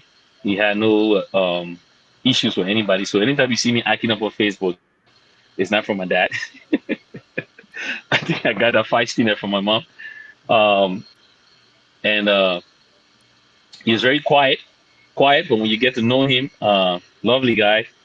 He loved his kids, loved his grandkids. I remember when I had my daughter Blair, I used to take Blair to the house, and as soon as I get there in the morning, drop her off before I leave for work, he'll be at the door waiting. But I'll tell you an interesting thing about my dad, right? Before he passed away, and Leo, I don't think we never discussed this, but my dad used to call me every day, and he would leave a voicemail. Son, how you doing? I just called to say hi. And my mom, with her fussy self, hear her in the background. Why are you always calling the boy? The boy's at work, but you keep calling your phone, disturbing him. And my dad used to, but every day my dad would call, and he would just leave like a 30 seconds, 45 seconds voicemail. Oh son, how you doing? I'm just calling to say hi. And he was very private. When I take my dad to see the doctor, he had a open heart surgery early 2000. So I used to take him to the doctor all the time. If I couldn't go, my sister would go. We'll take him for his regular checkup. And when you go to the doctor's clinic, just like he would do when you follow him to the bank. My dad would tell you to stay outside. You can't come in to know what's going on. So if my dad is at the ATM machine getting money from the machine, you're not allowed to stay. He was very private like that. Not that he didn't, he didn't love, but he was just private, very private. So the reason why I say this because when my dad got diagnosed with cancer, I remember I took him to the doctor that day. I thought it had something to do with his heart because he was, losing weight rapidly and he was in a lot of pain. I couldn't understand it, but then his cardiologist said, no, he's fine. His the replacement valve, everything is fine. But when we noticed that his spleen was enlarged, we took him. My dad said, wait outside. He wouldn't let me come into the room where even though he knew I was in healthcare and I would like to learn more. He said, no, wait outside. And later on, we found out the reason why he did that is because he was protecting my mom. He knew my mom worried so much, and that if she found out that he had cancer, she wouldn't have been able to deal with it. So the truth of the matter is, we didn't know my dad had cancer until I would say, maybe maybe three weeks to a month before his death. When we found out, at that point, it was already stage 4 pancreatic cancer. And my mom didn't quite understand why. I spoke to my dad and he said, look, I was protecting you guys. I wanted you guys to keep your sanity in check. I knew, I know how much you guys worry, especially your mom. And I didn't want this to be a burden on you guys. And that's just the kind of person that he was. The family was always first and very appreciative. Let me tell you something. You come home and you can have $5 and give my dad $2.50, and he would make you feel like you just gave him $1 million. That's how he was. So great guy. I love him, and I wouldn't change anything. When it comes to my dad. My dad was during the war. My dad was stuck. My dad was stuck in the village. He went to visit his family people in the village, and he couldn't come back to the city. So he was stuck in the village for 3 years. We didn't get to see him, and when he came back, it was like he was always there. Nothing changed, so great guy. And I'm glad, my brother Leo here had a chance to meet my dad on a few occasions. We share some wine, we talk, we laugh, we enjoy life. Wonderful guy. SB, can I interrupt you 1 second? Yeah. In 30 seconds, SB, can you tell us, do you think your dad would be happy with your parenting style now? Oh yeah, because I see a lot of myself in him as far as my passion towards my kids. Let me tell you something. I'll go to a brick wall for my kids. I'll tell you that right now. Anybody that knows me, you can say all the negative things you want to say about me, but when it comes to my kids, they're my number one priority, and I will go through a brick wall for all of them. So yes, you'll be very, very proud. Okay, thank you. Can we go ahead to Desmond? You're muted. Oh, sorry. I think I was muted because the thing I was saying wasn't necessary. Sorry, guys. I just want to ask a question. Are you anybody streaming the show on Facebook? Yeah, it's on my page. Yeah. You guys see it? I don't think somebody. Okay. Oh, well, we stream it during the week again. Are you sure I replay the show this week? Yeah, but it's on my page. It's live. It's live on Facebook on your page. Okay. It's live on my page as well. On Testimony, on Ben. Yeah. I'm sure Leo, Eric, but I will restream it again midweek. Yes, go ahead. Okay. Yeah. So just to get to the question, right? How has my father influenced my parenting style? Fortunately for me, I have a lot of different fathers, right? I have my dad, I have my stepdad, I have Wilmer Roberts, my uncle, I have my uncle Patrick, and that's just because the unique circumstances I was conceived. It's not unique, but to Liberia, it's not unique, but it's not normal anyways. I'm gonna put my mom business out there, but she the one did it anyway, so we can talk about it. I didn't do it, she did it. My father and my grandfather are 3 years apart in age. And my dad was 54 years old when I was born. So I can remember when I talk about parenting, I remember one instance with my dad, and my dad hit me. I think I'm about 12 or 14. He hit me and said something nasty to me. And I threatened to sue him in Liberia. So I remember that instance, right? And after that, my father and I had a very direct, open relationship. So I can see how that influenced it with me and my girls, as you bringing it up now. It influenced that for me, where my father gave me some level to give me the ability to speak at 14 years old. My dad was a very eloquent lawyer, very, very astute person from an intellectual standpoint. But he always had, I could say, however I felt after that incident, So my dad, because the way I carried on, right? He thought he would have said something to me or did something to me as a child, and I was going to take it as a child. He said something to me that was very, very uncalled for, and I said, no, you don't talk to me like that. And after that, it was like we had a discussion, so I can see how that influenced my relationship with my girls. I'm very open for discussion. Now, I also see the different influences. Like my stepdad is very laissez-faire. My stepdad is a man's man. When I say a man's man, my stepdad called my mom princess. He's 5 years younger than my mom. My mom had 3 children when they met. He had 0 children, and they've been together. So, you know what I mean? My stepdad's Lebanese. Everything Is that could that be a said about definition different for men. a man's man? A And, definition and for a I'm about to tell man. you, I'm about to tell you the definition of a man's man to me, so you can use your own. So when I say my stepdad's a man's man, my stepdad don't tell you nothing to do. My stepdad show you what to do, right? For example, my mom would say she want like one time I went home, they had done the kitchen. So I tell my mom, I said, dude, me and my stepdad, it was my aunt's birthday. So my mom already had the party. So I said, oh, go, you guys fix the kitchen. He's like, oh no, it's your mom. She's always wasting money. She's wasting money on this one. She's wasting money on that one. Then he takes me to the room and then he showed me a new gun he just bought. So I'm sitting there laughing, but you don't tell a man with a gun in the hand that he's making the wrong decision, right? So just laughed about it. But the point here is, whatever my mom wants, my stepdad will puff and moon, but he does it. In my opinion, he showed people. He showed me how to treat a female significant other in a relationship. But he's never been the kind of person like, oh, you go do this one, you go do that one. He gets up in his morning, put his bag on his back, and does his thing. In my opinion, that's why he showed me to be a man's man. So I have that influence as well. I have the ability to talk to my girls from the way my father treated me. I have an ability to think about praying for my children the way Uncle Roberts did for his sons. Pray for your children, because I've seen these influences around me, and it was good that looking back on it, is an added value as opposed to now where some people, I can say, it was bad when I was a child not experiencing it. I live in the same house with my dad. It was bad, but now looking back on it is an added advantage. I'm gonna get me a charger. I'll be back. All right, thank you, Desmond. And Abraham, last but not So, least.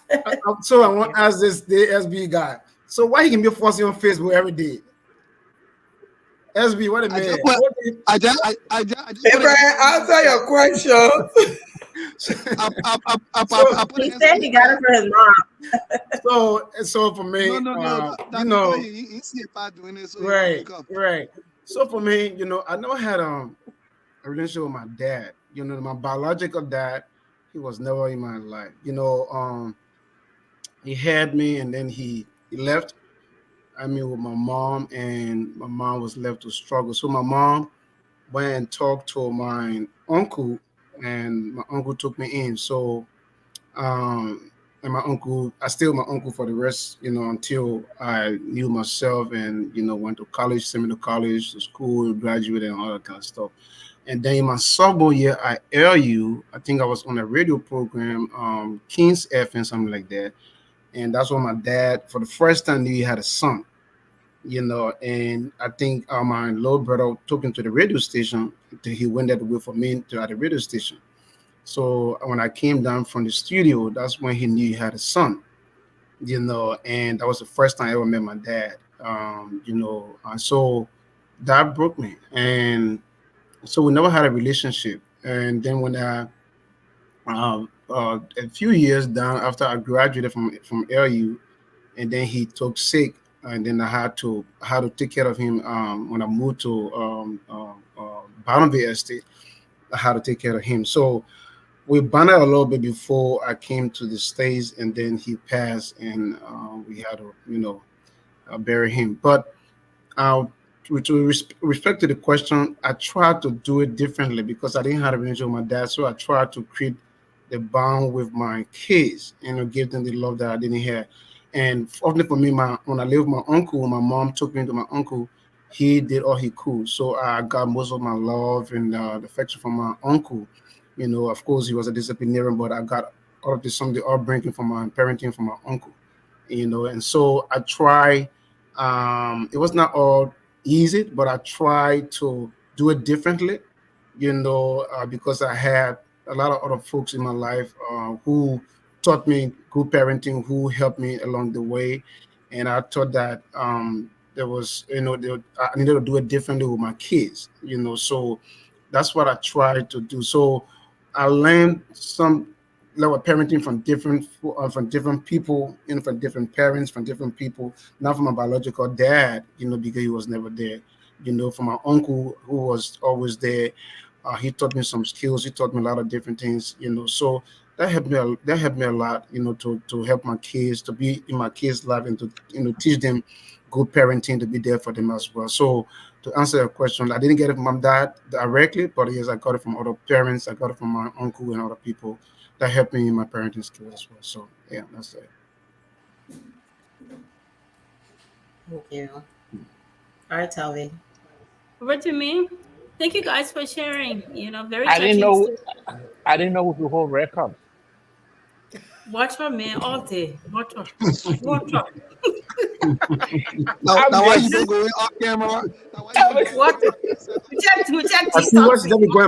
going back and forth. I'm coming. I'm going to No, take on the technical issue and let's go and come back. But no. Very touching we story. were too serious, My so I just thought to bring something like us laugh a No, little man, bit. we're That's not it. being serious. We share life stories that hopefully Right. people are learning from all of this. For me, I have learned a whole lot from all of you guys, and that's why I decided for, call the ladies for us to talk about this. Your different posts. Sometimes we post things on Facebook, and sometimes we make it a joke, or we think nobody's watching. But I've learned a whole lot from you guys, and I'm going to share some of them. Some of them, it brought back trauma. Some of them brought good memories, and it is worth sharing. And I thought we could come on the show for for you guys to expand more. So let me start. Say as we were complaining that we started with Leo, we'll start with him. So y'all let me know if you can see this. Uh, as we always Oh, making that's a good. different posts, but That's this was one of the many that I took down. And to see, I think he always shared about his children, but this one, where the first day back to school, and he was committing his children to God.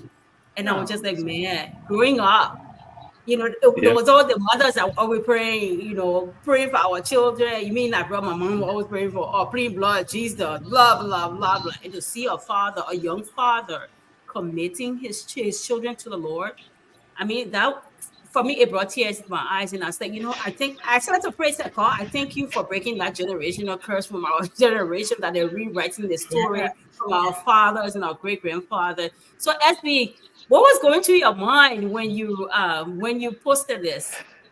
You know what? I can't remember, but I think there was a shooting that had happened somewhere around that time. If it wasn't at the Walmart shooting, it was something happened. I can't remember exactly the event, but it was a shooting that had occurred somewhere in the U.S. and it was sad because I think kids were involved. There was something with a school shooting that happened. Oh, Mhm. there was one where they shoot up barricaded. Was it? I think it was a transgender or something barricaded and up upstairs and went to the school with the kids, and there was a lot of the kids got hurt that day. I can't remember the exact. I just It's been a while now, but so it was the following week. My girls, they started a new school year, and I was just kind of reminiscing like I'm a protector, but I'm not Mhm. always gonna be there with my kids. And Mhm. if I'm not there, who's gonna look after them? So I was just saying to God, like, just watch over them for me when I'm not around, because the world we live in is such a scary place, and our kids are going to school, we're at work, we're doing what we got to do, and we're not usually there all of the time. And it's scary, to be honest. It's really scary. This is something that plays on my mind all the time because um, we don't know who's entering those doors. When our kids are in school. So, and this is one of the Yeah. reasons why I take upon myself to make sure I call every day, talk to them, know what's going on. Um, you know, one of the incident that happened with one of the kids in my daughter Blair, my older daughter, the one in the blue, one of the boys, I referred to her as a monkey, and her mom would not let me go to the school because she already knew that once I stepped foot on that school, I would have been a completely different, I would have been a mess. But it's just Mhm. that protective nature, and when you feel Mhm. helpless, you're not there. And the best you can do is just to ask God to just be that guidance and provide that shield for them. So that was the reason why I made that post. And you see how they look now. If you see them now, they're 2 times those size as you see them. They're so big now. Yeah. SB, Well, Yeah. thank you SB. for sharing. Who's It's, the small? I was just asking, want to ask SB a quick question. Is Joella Please. your ex? Who? Just a name in the comments Joella? say Joella Love Wallet. Yeah. That a man says That's my something, my man. Let me be asking that's my that little again. sister. I don't know. We staying on the picture. When I say you come in, back to the topic. Don't take our phone off the No, We're no, going. hold on, Jeffy. Let me just say this quickly. My mom and dad, Joella can be jealous. Joella can be jealous of her yeah, brother. Leo, no, Joella is she's the last of our parents. Yeah, Okay. that's my little sister. She's beautiful. Okay. So next She doesn't one. want you, Benjamin. She told me already. Oh, So, look at that. so the next person, Abraham, I know you share a lot about your daughter, and I like the way you call her mama. One of them or all of them, you call them mama, and I was just like, and then Yeah. I know you're celebrating birthday. I watched another one where you took her to do her nails and you were sharing, but just see you with a doll and and with her, and I was just like, man, Oh this is very no, cute. not a white dog. Yeah. I have issues Not with white, white just a dogs. doll. Eugenia, So, I mean, so how, I mean, tell so us about this picture.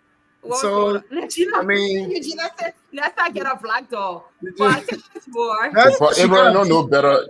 By the way, It's a she got a teaching black moment girl. right She got now. all the colors. She got all the colors. So she just chose that one to be outside. So but No, hey, I've seen pictures of you. I know which one of them, but you've taken it to the park. You're playing on this thing on the beach. I mean, just so many pictures of you and your children, yeah, that's And my I other just girl. That's my one. other girls. Like I said, man, these babies, man, you gotta be there for them. And we live in America. We live for these kids. So I try to be there for her. This girl right here, she's a sweetheart. This is the one that asks all the difficult questions, but I try to hang out with her as much as possible. This picture right was sitting outside. We just on the back pedal. We're just outside by the road, and she just went out to hang out, and play out like we always do. Go to the park and then hang around, go to the water park and stuff like that. So that's one of the moments, I try to hang out with them, spend some quality time with her all of the time. I try to do the video I have, I try to braid her hair, I try to braid her hair, but that one I'm trying to do Lena on YouTube because she want me to braid her hair and do the stuff, but I know so I'm trying to learn that one on YouTube if I can start to put that. So there's All a lot right, of thank you for sharing. thank you so much. Yeah. So Leo doing popo. So Leo, the third picture. So Leo, this one was, we all know when we talk about popoing, how we used to call it growing up.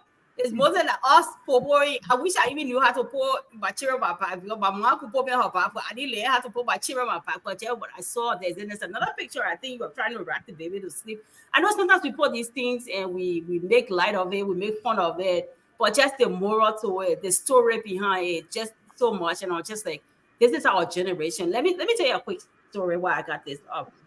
And most people don't know, and maybe that's one of the reasons, some of the places I got my strength from. So I didn't grow up all my life with my dad. So I think I was with my dad and my mom up to fifth grade or third grade, if I really remember. And then my dad came to the US. He got some scholarship those days, whatever 80s, whatever, got scholarship into America. And long story short, he stayed for his girlfriend that he had in the yard. While he was there, he got married to my mom. So there was that lost connection. So we never connected with him beyond that. It was all about a girlfriend. Ultimately, the girlfriend became wife. He didn't divorce my mom either, you know. And so I didn't enjoy much of him beyond, that third or fifth grade. So it was all my mom. There was no connection on those days. There was no cell phone. So when my mom called the house phone, that was this girlfriend that he served for, and she was giving him chick, a Liberian with chick, and she would bang for my mom ears and blah, blah, blah. So later on, I went to stay with my aunt who sent me to Race Institute and, CDB and everything else. And then I found my own way through life and I became the woman that I am today. But the short end of the story is, didn't see, much of our parents or my father doing all of this. So when I see someone like Desmond talking about his daughter, on bench show or other show, I see Leo rocking a baby to sleep, putting a baby on the back. I see Abraham so many things with his daughter. Ben talking about money to send to his children. All of you guys, Emery, always posting about his son, the activity, the in this city, this state, this thing, and all of that. It's personal to me, and it really melts my heart. And I say, Lord, I thank you for breaking that generational curse, because our fathers, some of us, our fathers, great my father was just a total mess. And our generation had dared not to be the same, whether mother or father, they were doing things differently. And so I thank you, Leo. But what can we learn from this picture, Leo? No, this was one of those moments. That's the youngest one. She had this attitude. She wouldn't eat, but when I get home and put the food in the bowl and postponing it, she would come to eat with me. But this day she was just grumpy. I had come from work, and her mom was like really frustrated with her being grumpy. They had tried to feed her with everything they did. She wouldn't stop. So, and at some point, so as soon as I got in the house, as you would see, I basically took on my work clothes and didn't get to anything else.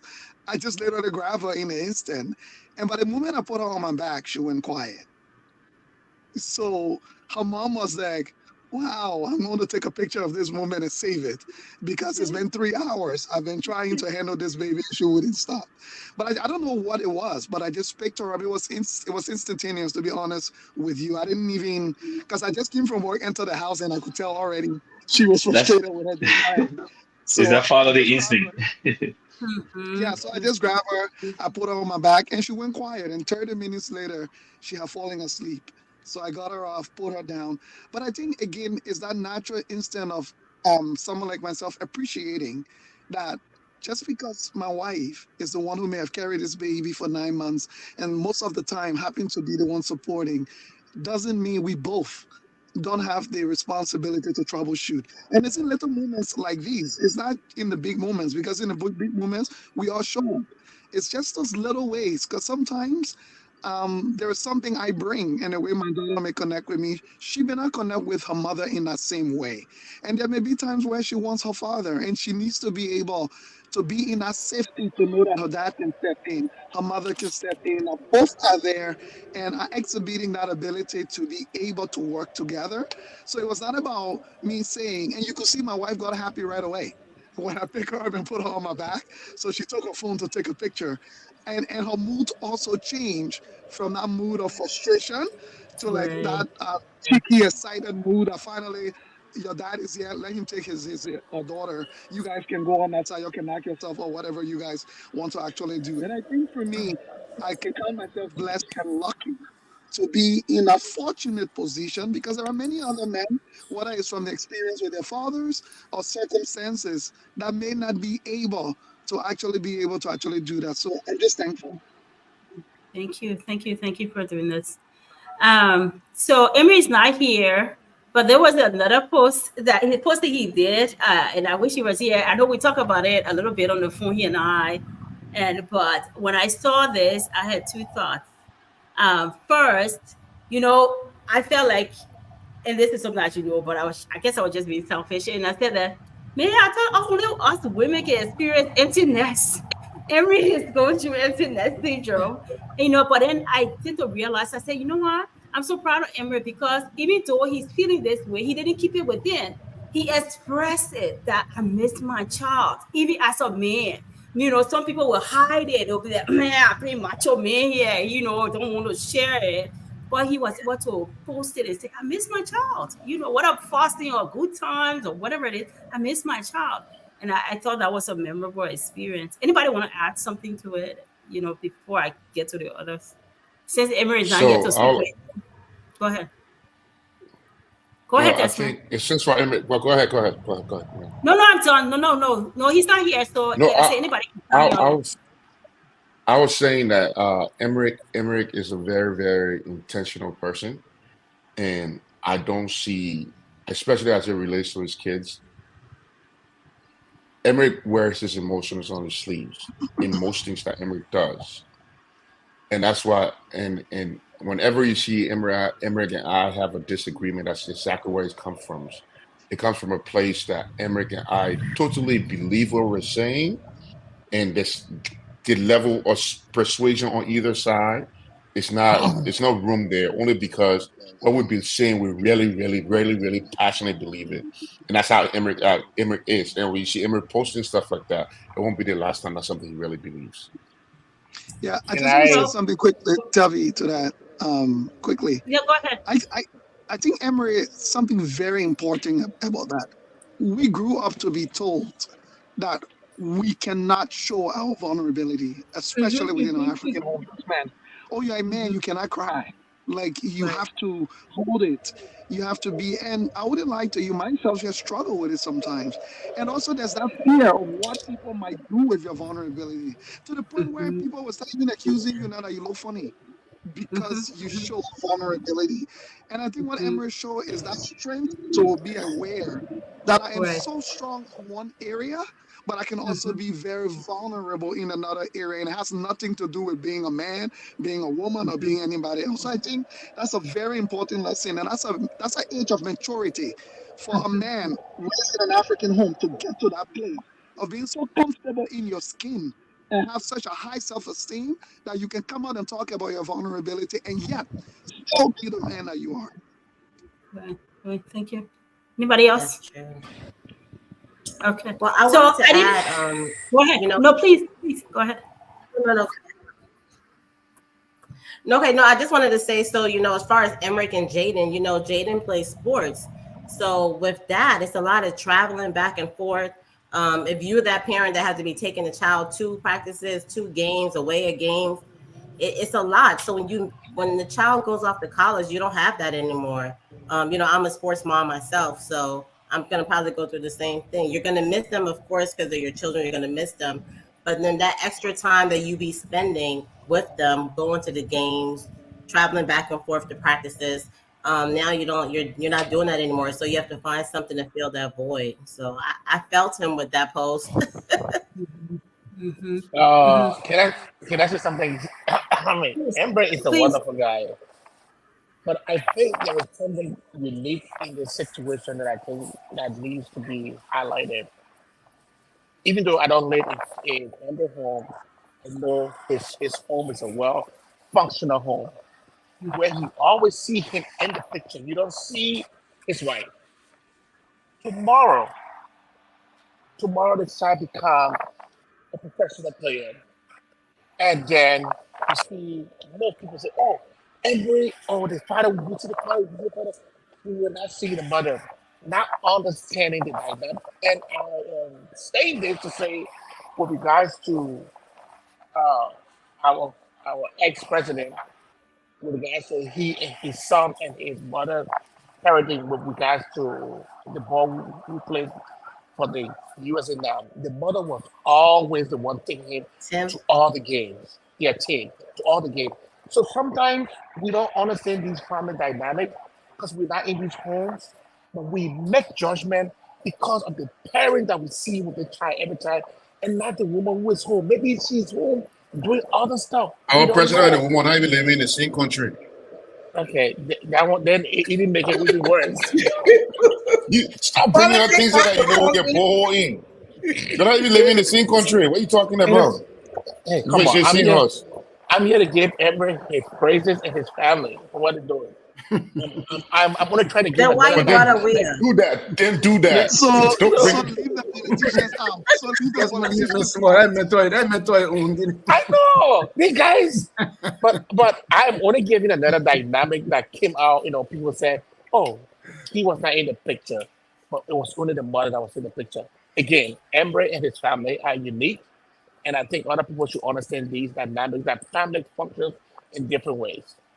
Thank you. Okay. No, this Thank guy you. is an undercover seditious. He always have to bring up seditious and we are business. That's what he is. Well, You know, really, you don't hear He's and he's so, trying to cement legacy. He's trying to cement we has legacy. so time is fast spent. We are planning to be here about 1 hour, 1 hour and a half to 2 hours. So we're gonna do one round of questions. Eugenia gonna ask her question and then maneuver, and then open the line shortly for for people to call in with questions, and we'll draw down the curtains. Let me So ask my question. yeah, go ahead. Go ahead. So, maybe we finish. We some people touch on it, but what are your thoughts? All right, I'm a single parent, and the last time when we had a mother who topic, we talk about that, raising our children with the American culture and comparing it to the Liberian culture. What are your thoughts on that? Raising your children, the Liberian culture, the American culture, what the difference, what the struggle, the challenges you see with that, especially us people that were born. Some of them may be younger that were born here and grew up in the Western culture. For those that were born in Liberia, grew up in the Liberian culture, and have to come here and then have their children to raise their children here. We just want to hear from you guys because a lot of people struggling with that. So I will start with Desmond. Okay, so what I would say is this: diversity is a good thing. Don't leave your African or Liberian culture behind. Take the best part of it because we know there are negatives in our culture. Use them with the American cultures. There are negatives in the American culture. I remember my first day in America, my auntie told me, she said, "Don't you ever say the N word. That's not a good word." But in Africa, nigger N word is a very good thing to say, right? But you don't know the ramifications behind it until you get to American culture, right? And then, we go into parties, we tend to societies, human beings like to be around people they like, right? But you don't do nothing, or you don't improve your lot, or you don't improve society until you be around people that you don't naturally click with, right? I think that's when society grows. That's my opinion on that. I think that's when society grows. So I remember having friends with, oh, don't be friend with that Akata ball, or hey, friend that American person, or the other person. That those small things like we have in our community. Oh, hey, friend that American person, I was just start selling drugs. Come on, you even know the bomb man. And all of a sudden, the men are drug dealers just because you're American. You know what I mean? Oh, he going with that American woman that should some point on child support. You even know the woman nothing before. All of a sudden, the African woman get put on child support too. It worked either way, right? And by the way, I'm a number one proponent for child support. I believe in 100%. Every man should be on child support. By the way, I don't live with a parent, so that's my opinion. That's a Every different topic. woman too. On So child support too for that's many not Every the years. woman question. too. I pay That's child not the support for many question. years. Some for 10 years. The people want here. Thank you, thank you. Every That's woman not the too should be on child question. support. Yeah, Parenting, your children, yeah, parenting. Yeah. yeah. How I do think you should. you I think you should parent your child with the combination of both societies. I cannot be living in America or Westernized nation and parenting my children that are living in Liberia in Mizo or in Chicota or they living in Point Four or they living in West Point or they living in Mambastan. I can't do that because the fact of the matter is my child live right here with me in Minnesota, Rhode Island, Philadelphia, and this. However, what I can do is make sure when they come every day they can learn how to cook pamboda. They know how to cook. They know that they like fond la bureau. When they walk in our house, they should smell a small fish or or mwen. They should know these things, right? Don't forget your culture, but incorporate your culture with the Western culture that you live. Because at the end of the day, you live where you live.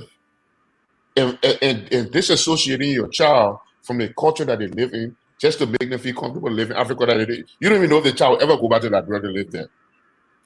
They disabuse them of the society that they live in. They'll become non-functioning citizens in an environment that they currently plan to reside. And it makes that growing up or that part, and then they start to grow up as an adult, which is a bit harder too. You don't want to be grown up while you're an adult already. So make them acclimated to the society they live in, but not forgetting the African culture. Like Leo did with his son when he was 2 years old. Abraham? I think Sorry, guys. Can you guys put a time limit on Desmond here? Like we ain't got all day to be sitting here just listening to you just go on all day. The hell, man. so Jeffy will take the time. Jeffy is the timekeeper. you can be talking forever. You got 2 minutes to put time limit on somebody. So Desmond is right, but I think it's just not in the States, in Europe or whatever the case, but we find ourselves, right? But I think it's important to also, like Leo did, take your kids once in a while, take them back home, let them know the country called Liberia and firsthand experience, the ground and see what is it that they find us in. Because, if they get to know and get to go and see what is there, and experience it for themselves, they could make an impact tomorrow. And when they come back, they tend to appreciate, what they have here and how they can blend the two, right? Or how they can be able to have the two incorporated and see how they can make the best out of it. So I think it's important, again, we are Africans, and we got our kids. It's all of the values, the African value, all of the different things we have, cocaine, doing mechanic, or, playing hopscotch, whatever, or, those things, jumping rope, all those different things that we do as African parents in the home and outside, we have to make sure that they get involved in the process, they get involved. And once in a while, take them back home, let them experience it, and see what the culture is like. Not just teaching them here, but let them go home and experience it for themselves and be able to know exactly some of the things that Liberia is going through and how they can be of help in the process. Like Leo some did, went back home and try to put in place, try to help with some of wherever game and so forth. So I think it's important for us to be able to combine the two and give them the best shot of our culture. I think it's important. Thank you. Mr. Leo? Yeah, for me, the way I see it is we are raising our children in a North American culture, but I'm not raising my children with the North American culture. I cannot give my children what I don't have. I can only give my children what I have, and I can explore conversations with them against that, because we all have an identity and we all need to ensure that identity that we have, it is who we are. And that's why we give our children, knowing that they're going out into the world, using that as the grounding for them to explore North American culture, all of the things that they're actually learning. So the way I see it, as you can hear, like there's another woman in the background here trying to be in the show as well. But for me, I often say it. I'm not going to pretend like I'm a master of North American culture. There are many things in North American culture I fundamentally disagree with that other people think is okay. But I don't go to say I'm right or I'm wrong. For what I do with my children, I try to help them understand why I am who I am, what informs that, but not make it look like that's the end of the world, that there are more things out there that could align with them. But I always provide the importance of grounding, because what if you're wrong or right? If you're not grounded, you are often unstable. So you can get swayed by anything. So grounding for me is very important. And obviously, I'm aware that they're in a culture where they're learning new things, seeing new things. But sometimes you can get wrapped up in a bubble in North America and think the world is North America. So you need to understand North America as compared to what in the larger world that you're comparing it to, and why you may have a certain leaning or not a certain leaning. But what are you comparing your education to? Just because you're in North America does not have superiority over everything. So what is it that you're comparing it to? Thank you, Leo. We'll ask SP. Just skip me for now. I'll come back after. Go to someone else. I'm just in the Okay, middle of Ben. something. Yeah. Yeah. Well, thank you. What was the question again? Comparing, what are your thoughts in Yes. Yeah. parenting with Liberian culture compared to Right. American or Western culture? So because I do not have kids here in America. Maybe they might be somewhere. Sometime they will contact me later. I don't know. But I don't have kids growing up here. But if Abraham, stop laughing. What is wrong with this guy? Go ahead, Ben. Let me take my Ben glasses can off. always go. Ben can always go. Because you guys too Wow. serious. As fathers, you're too serious. Look, my parents. Look, I if I had my kids growing That the cherry in the atom is serious. Ben, this is for you. How do you handle parenting your child in Liberia while you are in the US? This is for you. Yeah. Yeah. So for me, I deal with my child as if I were living in Liberia. That's what I do. So I give commands. I tell you this is what you need to do this. I don't. He has probably like maybe 10% of input of what needs to happen. I have all of the same. Everything, 100%. I'm the one who provide the money. I'm the father. I'm the Igbe. I'm everything. So I don't even give. I don't But even you say you're pretend. the Igwe. Yeah, I don't even. No, I don't even pretend like this is a negotiation. No, I don't do that. I'm not negotiating anything. This. I never had to negotiate. My father would tell you, you go to the school, you doing this, you doing that, you doing this. The guy who say we don't want serious, like you don't want to say we don't get command. The Igwe. No, what? That's that's how Can I we was. step and talk, please? But look, I'm gonna give you commands. It's like I can be smiling, but I can be telling him this is what you're gonna do, bro. It's not negotiation, nothing. Okay, your room, sending your room money this time, this, you getting this. No negotiation, bro. And my son knows that. And when he writes something and when he needs something, there are certain words I can say. He stops. He stops to reply. He won't say anything. I don't even have to say it. And that's how my father and I, that's how our negotiation. My dad used a starter. He couldn't talk. I can starter. So my dad would only look at you in his eyes. The case was over. Over. It was over. I do the same with my son, and my son understands me very well. Sometimes when I'm communicating with his Ben, is with that his love? mom, that's love. But the thing is that you see what people perceive as love here in America is different from what we perceive as love from I growing need a up. clean water. My father really loved me. My father never Thank you, hated me. My Ben. father wanted me to be the best person, and I'm going to do the same for my son. I'm not going to raise my son as a white man. Hell to the no.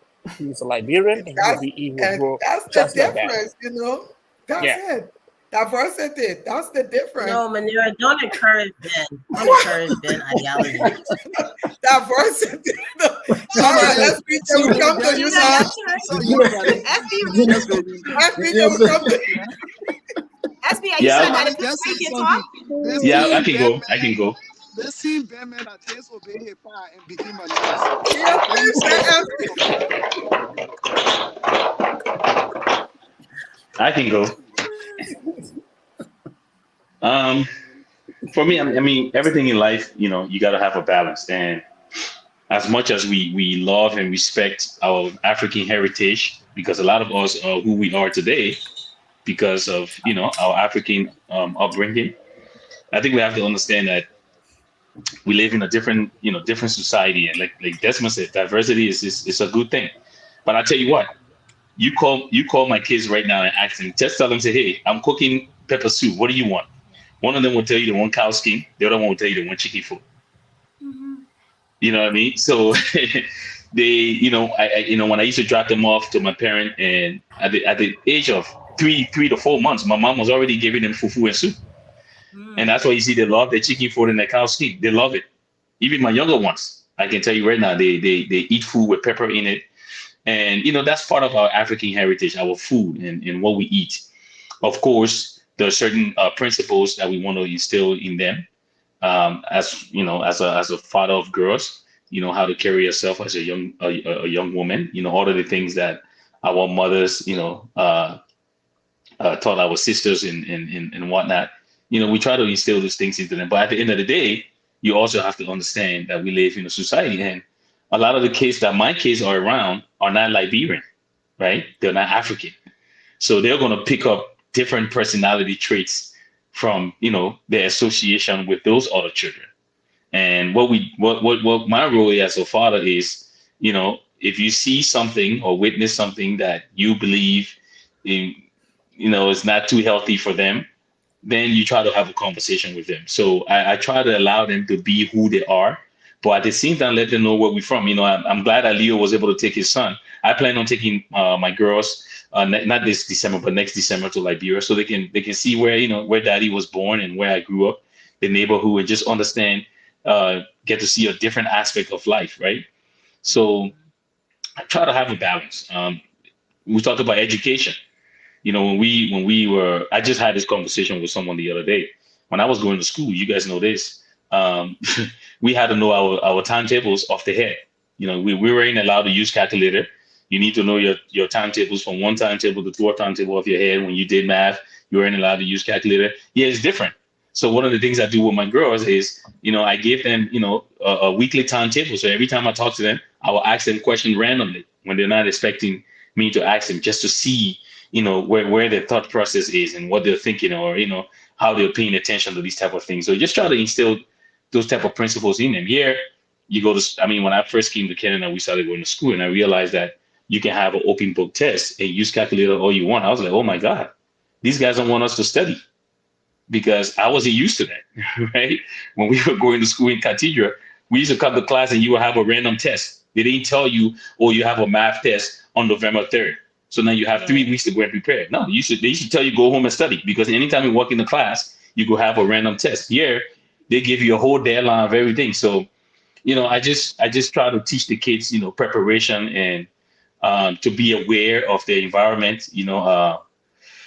I tell you, sometimes I take the public trans to come to work, because the traffic here is so crazy at times. And you would take a 20-minute train ride, and you will look at people sitting on the train, and they will not lift up their head, not once. The whole time they'll be either looking at the tablet or the phone. And I'm just sitting there thinking, like, you're on this train ride and you have no idea who's around you. You're not aware of your environment. So that's something I try to teach my kids, to always be aware of the environment, who's around them, where they are, what they're doing, what people are doing. Look at people's tendencies and stuff like that. So for me, it's just a balance. And parenting is an everyday, ongoing, experience and learning. So unlike Benjamin, I'm not a I'm not a dictator. Even though I do admire the fact that Benjamin puts his foot down, because sometimes if you don't do that, I think the kids see that as a weakness, and then they start to act, to get out of line. But I just try to relate to them the best way I can, while I'm maintaining my African heritage and foundation. So that's pretty much it. You So, spoke, I was more just minutes saying than before I pass Desmond it did. on to You spoke more minutes than Desmond as a did. single mother, so as a single mother, I was doing both, being a mother and a father, and like I shared the last time. So I like a father too. And when this question is like, so what do you do? This is what one of my son was born in Liberia, and he came, and my daughter was born here. So this is what I told them from day one when they started.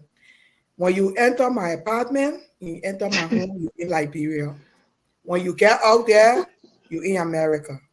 Yeah. There are certain training we got from Liberia I like, and I'm going to install it in you guys. Like when you get out there, you representing me. So you should know how you behaving out there. Fortunately for me, both of my children look just like me. So when they get out there, people see they're like, oh, I mean, never child. And they're ready to come and I saw this person. So everything people see here that is good, but the children, again, when the children want to grow out to be who they are, you can start everything in them. And when they want to go the other way, they will go. And somebody said something else when we're talking about your parent, I think your mom, I think it was Desmond that said when his brother died, from drugs, and they have the mother friends wanted her to not talk about it, but she knew she did her best, and he want that the route he wanted to take. So why should you hide it? And so as a parent, when you know you finish doing everything, you did your best, and you get out there and want to go different route, you be like, that's it. And I had a lot of testimony we get to say, but I will leave it for now and pass it on to our Regina? host. Regina, all right, yeah, Regina, the one. Regina. Yeah. Regina, you're next. I don't know. Did Abraham answer that question? I don't know. Did you? Yeah, yeah. He did. Who went Yeah. over? Okay. Yeah, he Everybody did. did. He used about 20 minutes. SB, let me just tell you, not guest speaker, yeah, very last. Okay. I mean, I know this is an important question. My next question is an important question, but I know it may not apply to Leo and I think only Leo. I don't know about Abraham's situation, but I wanted to know how is it navigating multiple baby mothers? Let me go on that first. Well, can I can I go on that first? Yeah, you already said Yes, it. So go ahead. go. All right. So, and that's an important question. So out of my three kids, I have two mothers, right? The oldest one, which is in Liberia. I remember when I it's a difficult to answer when direct. It's a difficult. It's a very difficult thing, right?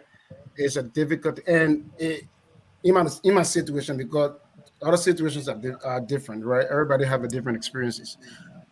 But the other one in Liberia, her mother, I remember when the issue came to me when we talk about it, and when I approached her, she didn't want to accept that we had that the girl was my child. But when we found out, because didn't know no DNA in Liberia at the time anyway. I don't know what is they have it right now. But Yes. fast forward, it became very difficult. It became very difficult for her and for me. So she didn't want to give me the child until, well, I didn't know that I had a child because what she did was she took the child and gave it to the man that she was with. She was because she did another person, and I got involved in the picture and all that. But fast forward, after I got to know about it, I approached her, and then she didn't want to give me the child. So we went back and forth. But then when I came to the States, well, when she knew I was coming to the States, that's when she said I should take the girl. So I'm like, okay, I've been behind you for this thing, for this girl, and you didn't want to do it. And you kept dreaming back and forth. Now I'm going to the States, and you deny me of having a bond with my daughter. Well, I will take the responsibility. So when I came, I kind of, had a conversation with her. But then it became a situation where the other, my wife now, my ex, had a situation where she didn't want to see this girl. So it became a whole mess of situation moving back and forth between the two of them. So then I had to say, you know what? Between the two of you, what is important is the future of this kid right here. You know, I don't care what you got going on, how you feel about how she feel about you. It's about this child right here. And I think it's important for me to take that responsibility to be able to do what I'm doing. Whatever you feel about it is up to you. We all three of them come together as grown folks and talk about it. But I think what is important is this child right here. And it went back and forth for her because she didn't want me to send money to her. If I sent money, it became an issue, and back and forth. So all I needed to do was to stabilize the situation. Unfortunately, the other passed, right? And so I had to take full responsibility, of her, and then it became a situation where it was sorrowful at the same time, but then it became a relief at the same time because at the end of the day, it just got better between the two of them, and it just didn't go anywhere. By the end of the day, I had to take when the mother passed, I had to kind of take responsibility of her and then moving forward. So it can be a messy situation. It can be so bad to the point where two women going at it and stuff like that. But the interest of the child is what counts most and what is important. And I was able to navigate that the best way I could. And at least she's doing well. And everything is okay. I'm hoping that she join us soon and stuff like that. Yeah, but it can be a messy So, Oh, situation. that's good. Thank you. Abraham, let me ask you a follow up to that. I think that's what. So you mentioned about another guy come in the picture. Don't you? Did you go through a legal process? Don't you think he's going to come back again when the child gets older? Well, the unfortunate thing is that so yes, like I said, it was a messy situation, right? She was the guy even passed before she passed. Oh man, that's Yeah, sad. the guy passed Mm, before she passed. Oh, Yeah, yeah. So yeah, mm, so that that's just kind of oh, that's sad. sorry that it happened that way, but it's sad that it happened that way, but it just kind of lay everything to bed and stuff like Sorry. that. Yeah. Okay, that was All all. right. Okay. Thanks for sharing. Yeah. Thank Abraham. Yeah, Abraham, thank you. Let me go back. Hold Uh, on. I think Abraham's story and my story just mimic. So let me just go. All right, just 1 second. A little bit, yeah. And I don't share because it's connected to somebody, so I don't like to put her out there. But I will do it today. Abraham's for story sure. is just exactly my story of my daughter who was born 16 years ago this year. But my daughter's mom and I, we became estranged before I could come. We kind of made up a little bit, and I came to America. So one day the child for me, one day the child for Stephen up here. The Ghana professional player who to be the Ghana captain years ago. So it was on up, and I'm just spending money. At some point in time, I get angry. I say, you know what? Enough of this BS. I'm done. Hmm. I'm not sending no money. And at the same time, my son was he was under 21 years. My son was still young at the time. So I'm trying hard not to send for one of my child and leave the other person's child there. I want to make sure two of them come at the same time. And I don't want one girl to say, "Oh, why are you doing this?" So I'm just delaying my son. But this girl just can't send my daughter's birth certificate. Going on and around. Finally, I decided, you know what? I'm done. Woman, I'm done, and I don't need this anymore. I can make enough babies that I wanted. When I decided that I was no more interested, it's when she decided to come back again and say, "Oh, the girls that something send me the birth certificate, nothing. All into this thing, this girl is dead. This girl died. Oh man. I have yes. So the little girl is in Ghana now, growing up with the grandmother who was also a part of this whole mess. Hmm. Now the friends are calling me every now and then and say, "Oh, Ben will beg you, let's go and do the DNA. We know this is the daughter." I said, "You know what? I feel so hurt that this girl, because of her own stupidity, would not benefit. I the only MoneyGram paper that I get, I have a whole suitcase of MoneyGram paper. Those are, I said I will keep these papers so when this girl grow up tomorrow, I'll be able to Hmm. show it to her so she gets up. So, because people have a way of just saying men don't take care of the children, so that but it is so hurtful that she's no more around because it's like I'll be making a case against her to her daughter when she's not there. Right. So I feel so bad that this thing had to be this way. And when she died, because even her the grandmother myself was not in with her. When I heard about the death news, guess what? You don't want to Hmm. know the morning that I said the grandmother was so shocked. She said, Hmm. "Ben, thank you." But it's not about the money. It's about the way sometimes how our own people treat us. Only because sometimes people think that we're stupid about children and they want to take advantage of you because you are in America. You can send money. When it comes to me and my children sending money, I'm like a drunk fox.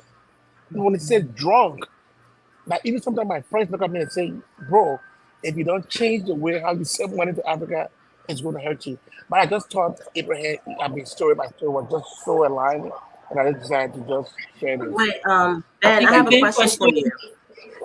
Me Uh-huh. Can too, I but can I go ask ahead. you one quick question? Um, Uh-huh. do Please. you feel do you feel bad for not sending for your son that you knew was already your child and waiting for the other child and then this situation happened like this when he could have I been do, here? I do now. Now I do, but hindsight 2020, it was just not the right thing to do. Not sending for one person and leaving the other person behind. I just thought, I mean, that was just my. But I wish I had just sent for my son after I was going through all these things. Now he's more than 21 Yeah, years. It's going to take a longer time to get him over. Yeah. yeah. But ultimately, you still come. So I think you shouldn't neg the process. Yeah, just do it Oh, if you so have, if you can. let me just add it. So I filed stupid man went fighting for both kids on the paper. Oh, and guess what? When the interview comes, the other kids not there, information's just all over the place. So no, they just have to just answer the phone and say you have to restart over. So I had to So how start old is the all. daughter? That is my question. Oh, she is. 16. I mean, I'm 16 years in America now, so she'll be 16 years now. Okay, Yeah. okay. Thank you for sharing, Ben. Sorry, Yep. Eugenia, I know that your turn now. I just want to do a Thank you. follow up. Go ahead. No. So let Desmond? me answer. Yeah, let me answer this question. Right. For me, I would say it was quite easy. Very, very easy Sure. because I was a very spry 20-year-old, um, 20-year-old, 2021, 140 pounds. Think the world's my oyster. Do what the hell I want. If you met everybody been there, so nobody can judge me here. So Right. except Eugenia. Eugenia never Yeah, I was outside. We were outside. We said Eugenia always been inside. We've been outside. So when I say it was easy, I'll tell you how fun I was having two kids, right? So I used to live with my parents and I moved to another state. I moved to Virginia. Moved to Virginia to go to school. My parents drive me to school. I just go to girlfriend. I go to my girlfriend. My girlfriend gets pregnant. I call my mom and I tell my mom, I said, oh yeah, my girlfriend pregnant. My mom like, I've been meaning to call you all week because some other girl, they can't tell me just you're pregnant the whole week. But I've been with you. So I'm Jesus. like, you didn't call me from Monday? She said, yeah, but I'm a baby that way, baby. So what the point of me rushing? So I'm telling my mom that she's having a great child. She's telling me, yeah, I'm having another one too. So I'm really not rushing, not pressed. So yeah, that's how my daughters are 6 months apart because when my girlfriend found out she was pregnant, one's already pregnant for about 3 months. So that's how they are. And I got a picture. It's an old picture where I got both babies in my arm. One is 6 months and one is like just a baby, like a month old. I think it's a very cute picture. Um, so the way you deal with it, let me just give you the code. Don't talk to one forever. Yeah, like cut a speech with her. What? Like don't even tell her hello. Don't speak to her again. I'm telling her it worked for me. That's why I say it's so easy. Like I just don't Okay. talk to the other So we one. have to get to the I just children don't. now, to the daughter. Oh no. You see, that's a math. That's a math. For Send me, us it the worked for me. You live, The oh. math. Remember you live. But I'm begging you, I don't talk to what you not find me, so I don't worry about Oh, it. So the way I did it, you see that was for Ben. Ben was still talking to him. What I was giving baby to him, or giving baby to Steven, giving baby to him. If you're not talking to one, you're gonna say for a long time. But you won't be talking to give you baby to take it by the like me more give baby to take it by. You take it by for you. The first time you take it by for you. But you see Abraham problem? I can tell you what Abraham did. Abraham gave show a picture of Abraham's daughter just now, right? Abraham nose can hide. All Abraham children get a nose. So when Abraham saw the baby, he knew the nose that the baby. Abraham couldn't go back and say nothing. He needed no DNA test. If he needed no DNA test. But you know I lie. If you know I lie. Abraham know I lie. So this is how you do it, Telvin. This is how you do it for real. I'm not on a serious note. How we did it was, fortunately for me, my mom was there for me, and my daughter needed it. My daughter went to my mom at a very young age. Till this day, she's 21. She just moved back. And my stepdad is her dad per se. Like she would talk to him about something before she called me, but that relationship. So I've always talked to my daughter. But for me, where it worked, the easier way to do it, especially as close as I have my kids, was don't talk to one ever. If she calling for something, it's like if it was something I call, it had to go through. Like and fortunately for me, I'm married to a different woman now. So my two children, mom, are not the women. I'm not married to neither of them, right? Oh, okay. But I'm not married to neither of them. I'm married to a different person, and it works. It works. And my two kids' mom, the reason why we still communicate today, it's it's a very touchy thing, and I find that to be a problem for most relationships I think I'll ever be in. I've known this girl since she was 13. I was 15, so there's a natural friendship there. We were friends before we even had kids, right? So that natural friendship, is a person. It's something that's comfortable. and sometimes it's not good to be in your comfort zone because I've seen that being a problem. I've seen it being a problem in my marriage. I've seen it being a problem, but now I'm saying it live. But I don't think I've ever communicated that with my wife. But I've seen it where it can be like, oh yeah, like for example, I'll do my children mom taxes. I was telling Eugenia in the back the other day, my children mom mistakenly send me these text messages, and it's like, okay, she sent me a text message off a new car. Like nigga, okay. She's mistakenly sent me a text message off a bank account. I know you're rich. I happy for you, sis. Let me enjoy my poor self. You know, these things happen, right? But it's always a mistake. It's always a mistake. But the fact of the matter here is like it's not ideal. If I could, people can say if I had to do it again, I would do this and that's a damn lie. If I could do it again, I wouldn't do the same thing. And it's not mutually exclusive. I'm not saying that I hate my children. I'm saying if I, Desmond Finley, could play the game again from scratch, knowing what I know today, I wouldn't do it the same way Agreed. because it's not Agreed. fun. Yep. It's not fun. Right. It's not fun. It's not easy. It's not, especially when you're empath, right? When you care about things. Like somebody was talking to you asked somebody. The last comment was about talking about expressing emotions. I've gotten a job because I cry in the interview. I'm not afraid to cry. I'm not afraid to say sorry. I'm very in touch and aware of my emotions, right? And because I remember my dad took me to hunt. My stepdad had guns. He took me to hunt in Liberia to kill guinea fowl. Let me people go hunt. He told me to hunt. I'm sitting in the car. He said, "Get out." I ain't getting out. I sat in that car the whole time. Brought my own. He said, "Just like your mom." I said, "Thank you." Right? There's nothing wrong with a man. You are a mixture of estrogen and testosterone. If you express your estrogen, it make you no less of a man. And I think Right. people respond to that or react to that because they feel they want people to not judge them. You think if you walk around with your chest in the air every time and say, oh, I'm a man, I'm a man, I'm a man, I'm a man. When I meet somebody look at you funny. Yeah. So I'm very in tune with my emotions and we're speaking with as it relates to two kids with two mothers. When you know that you're doing something here and you feel that you're doing something here that this other person could have gotten, right? That's a regret that you carry forever. That's a regret that you carry forever. So it's just hard. So, Yeah. and Tabby, let me just, I think let me just add to what Desmond just said. And a lot of time, people think that men don't have emotions, right? We go through a lot as well. And I think I just kind of picked with Tabby a couple of days ago. For the past since 2022 to now, 2022 to 2023 and so forth. It was a really really tough road for me because with my ex and I, when I was separate ways, and with my little daughter, and with my girls, because what I did was I actually wanted I actually, because of the kids, I wanted us to just work it out and work it out and find a way forward. So I went to my little the older one to and I wrote her. I said, "Hey, talk to your mom, and talk to your mom so we can get this thing work out and stuff like that, right?" And she's very smart, and she talked to her mom. Wherever her mom said, it didn't work out, And within that period of time, I went through some serious depression because I just could not,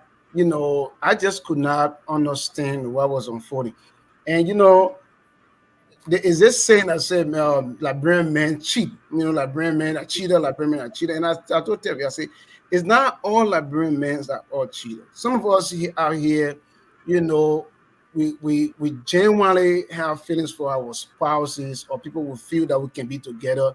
And then all of a sudden, they disappoint you and so forth.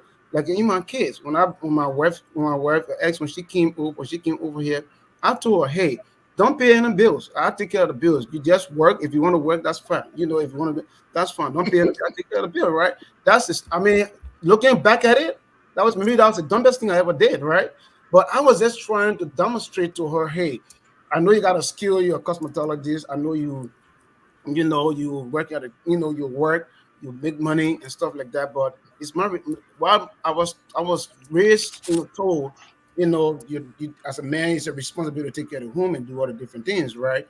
But doing it, sometimes people see that as being stupid, and then they take advantage of it. Most some women.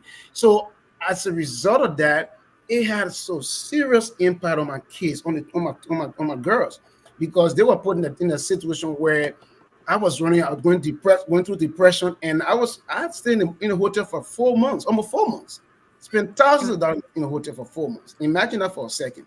And my girl, and this woman who just came, and my daughter had to move. The woman had to send my daughter in the hotel. I didn't want her to come in the hotel with me, but I had to book a suite in the hotel just for her to be in the hotel with me, and stuff like that. And I went through serious depression. Serious depression I went through, and I thank God that I came through it. And God was able to take me through that. But I'm just saying, sometimes, man, and I stay in my hotel, and I look up the ceiling. That sometimes I want to just do some stuff to myself. So now I cry, look in the ceiling, just and cry, bitter tears and stuff like that. It's because sometimes some of us as men, you see some of these things happen to you first. You see on the television, but then you press him like, what is this thing happening to me and stuff like that? And then your kids are right in the middle of it. And the women who you trust so much, they say, hey, they will never happen to me. And they are the people who do the worst to you. So, these things, like he said, like Desmond said, these things happen, but we as men, we also have emotions. We are human beings as well. I just want to just add to what he just said. Yeah. Thanks for sharing. Black men don't cheat. Black men don't cheat. No, Only but black thank you, boys cheat. Ibrahim, for sharing your story. Leo said, others, even Desmond alluded to it. We always think somebody we get in a call here. Just hold on for a second. Yeah. Let me finish my thought. But we, especially from the culture, we think that men supposed to hide their emotions, and they're not supposed to. It's a sign of weakness for them to say, "Oh, I'm hurting from a broken relationship or from a disappointment," all kind of things. And you carry so much because what people are thinking about me. And then we got social media there to make us to think that, oh, I can't show this because social media, everybody know me to be online and all of that. So I thank you so much for sharing your story, and hopefully, you've healed through this process totally. And if you ever need to talk, obviously, I'm there. And all of us are here to support each other. If you've been there, some of us been there 10 times, been there, that bruised, step on, battered. It only by the grace of God that we're going or shaking, and we're still going. So we can relate. So thank you for let me sharing. respond. Let me Hey, respond. Stubby, hold on. We gotta Somebody, call here. Y'all hold on. Y'all We got a call. We gotta call. Y'all, everybody hold a talk for a minute. We gotta call here. Call out your live, your name, and your question or comment. Hey, this is Anaya Queen. I had a beautiful Queen. Hey guys, I'm so sorry I couldn't be on. I have a vacation tomorrow, so I've been working my Hebrew slave. I want to take this time to appreciate all the guys on here. I know I've learned a lot about you guys. Just seeing you guys on Facebook, and we just calling you brothers and saying stuff to you guys all the time. But I have learned a lot this evening from all of you, especially my brother Leo. I heard his voice was cracking for the first time. You making me emotional, but Leo, I know I got to know something. I've been knowing you for years, and I didn't know some of you. And we needed you to bring your, what, to the whole show. So thank you for taking the show all the way to the left. And thank you, lady, Eugenia, was my name. And Terry, thank you for this platform. I appreciate you we just need to have this kind of conversation. It's well needed in our community. So I appreciate you bringing this idea, and we get to support you whenever I'm available.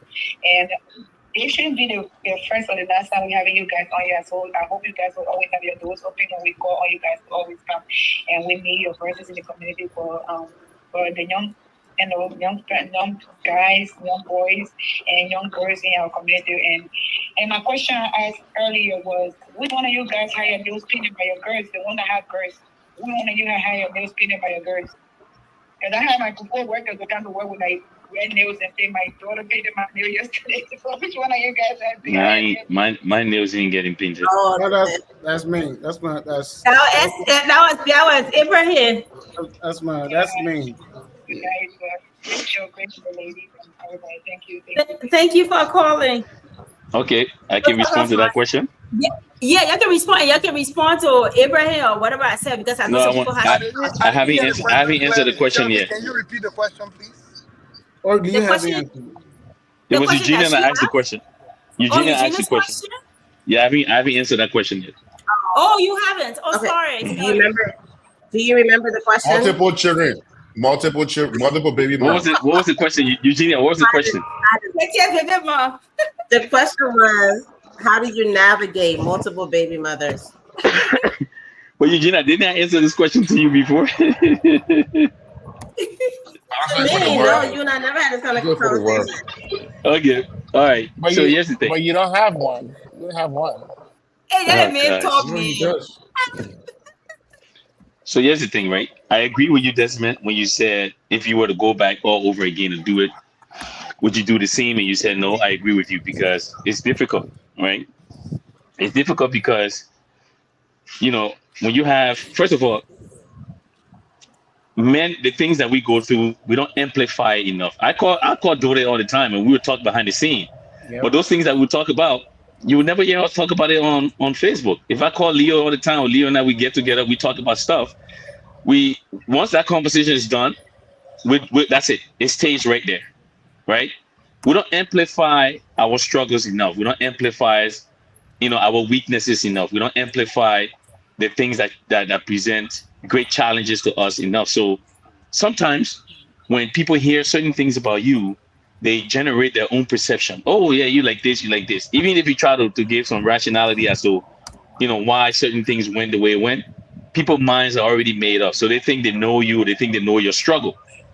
And for us men, when it comes to women, especially in relation to this question about having multiple baby mom, if you were to give an explanation, let's say the few times I've tried to give an explanation, it's always been like, oh no, you were up to no good, you were just being this, you were just being that. And don't get me wrong, it's not about justifying the act. It's about the struggle. And I speak for myself on this one. The struggle or the challenge or the mindset that you had at the time when you, like, I'll be honest with you, after my divorce, I was a mess. I ain't gonna lie to you. I was a complete mess. People who were close to me, I've had deep conversations with them. They know I was a complete mess. I was depressed. I was angry, and I was looking for somewhere to channel my anger. I'll be honest with you. I had to go for counseling for 8 months. Most people don't know this. I had to go seek counseling because I had so much resentment in my heart towards women, and I was like, you know what? I'm gonna just go out there and be a dog. I'll be very honest with you guys. And in the process of being a dog and being irresponsible, I had a couple of kids. And now I had to sit down and say to myself, oh my God, what have you done? This is not how you plan your life. Never plan my life like this. I got married at the age of 30. My mom and dad were married for 53 years before my dad passed away. So, I've always been in a home that had great structure. So for me to see myself, having kids here and there, it was not something that was planned. But I had to dig deep and say, okay, now that you're here, what you're gonna do about it? You're gonna show to these kids what you're made of, and all of the things that you learned growing up as a young man. You're gonna be a better person from this. You're gonna be responsible, and you're gonna take care of these kids. So it was difficult because at one point I couldn't, talk to one of my kids because I had to make a decision, and the decision I had to make was, who are you gonna be with? And when you make that decision, people feelings are gonna get hurt. People are gonna resent you. And at one point, I wasn't able to. I'm not going to say which one of my kids, but I wasn't able to see one of my kids, and I had to deal with that. But what got me through that was a lot of prayers and seeking forgiveness and my willingness to persevere. And most guys or some guys, when they're faced with adversity, especially when dealing with kids and baby mother, they'll be like, okay, well, you know what? She don't want me to see the kids. I'm not going to do nothing. I'll wait. When the time comes, no. In that process, I was still providing Pampers. I was still providing weekly allowance. I was still providing food. I was still providing milk. I used to take the stuff to the house, knock on the door, to let them know I'm there, and I would just leave it and go. When I'm out of the country, I would send boxes of all of the things that was needed. So being a father never stopped. It was building that relationship with the child's mother that was the obstacle. And I'll be honest with you, women, they have this certain aura to them where when they want you to know they're in charge, they will stop at no means to let you know they're in charge. So there are times where when I'm doing one thing for the other kid, they're watching.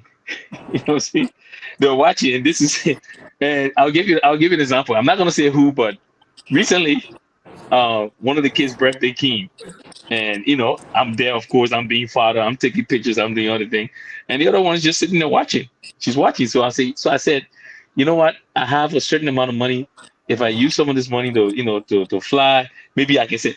And it didn't matter what amount this was. That mother said to me, "Oh, I'm just watching you. You better not be here for this birthday. You will see something." So you know what I had to do? Let me tell you what I had to do. Because no, but at the end of the day, when you find yourself in this position, you have to take all of the grain of salt, and you got to say, you know what, being a father is the number one priority. So because it was the last minute of the time flight, and flying out of Canada can be expensive, Leo knows this. I had to drive. I couldn't even find a better flight from Buffalo. Normally I would drive to Buffalo, which is an hour and a half from Toronto. I had to drive 3 hours to Detroit to catch a last minute flight, left my car at the airport because I had to be there. So yes, it's difficult. Yes, it's challenging, but you know what? It is something that I refuse to fail at. And people can look at me. You can call me whatever you want. I tell people this all the time. You can call me every name you want to call me in the world. The one thing I refuse is a deadbeat father. And I don't care if I have to spend all of my earnings, if I have to go out, go sleepless night, if I have to finish a 12-hour shift and be at a recital the next day. If that's what I got to do to be there for the kid, I'm going to be there. So, I mean, if I were to go back to do it all over again, I probably would have been more responsible, and I probably would have channeled my anger in a much better direction. But at the end of the day, I was just being Desmond. I was being reckless. I was being a playboy, and call it whatever you want to call it. But we're here now. So we're here now. We take care of our responsibility. We keep our head up high, and we move on. Mr. Short Talker, thank you very much. I know, yeah, Short Talker. Well, we're gonna help here. I'm coming. Just 1 second. At Go some ahead, point in time, Go ahead. Desmond got a hand too. So okay. Look at it. At some point in Hey, time, Leo hasn't said anything yet.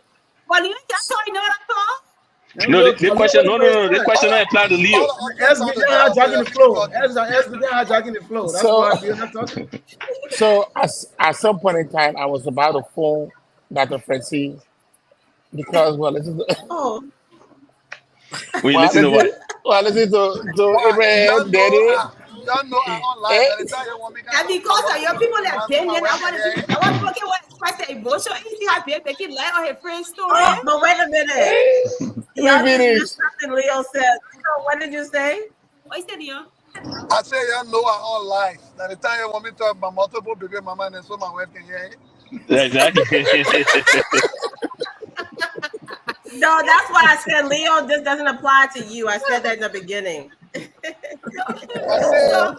say Eugenia is my partner. She knows exactly how to position me. So exactly. But I just want to say, can I just say one thing quickly? Can I just want to say one thing quickly. Oh, go ahead, Benjamin. Sorry, Benjamin. I'll try to call Dr. Francis for you and Abraham Dury at some point in time. I think we get it. The next show we'll have to have some kind of business. That's your business. Go ahead. Anyways, this is what I want to say. But no, this is what I want to say. This is what I want to say. Let me say this quick. Let me say this quick. And I'm glad I know Benjamin is just joking, but I'm glad he made that joke. And this is one of the reasons why you see a lot of men, especially the Liberian men in our community, don't come up much to speak about these things, right? Because people tend to shame them on them. And I put my hand up. I'll tell you this. Look at my face and look at my face very carefully. If that's the only skeleton in my closet, that SB has multiple baby mama, and you want to shame me, go ahead. I will even buy the airplane and the kite for you to fly around the city and take a banner and say SB, because I'm not ashamed of it. You know why I'm not ashamed of it? Because if you were to speak to any of these women, any of them, and I'm not saying this out of cockiness or anything, they will tell you that day and night I would do anything for my kids. And I'll say this, I'm not on child support for any of my children. You know why? Because when winter time is coming, I don't even want to tell me that my daughters need a jacket or winter boots. I don't even want to tell me that my son needs milk or my daughter needs. No one tells me that.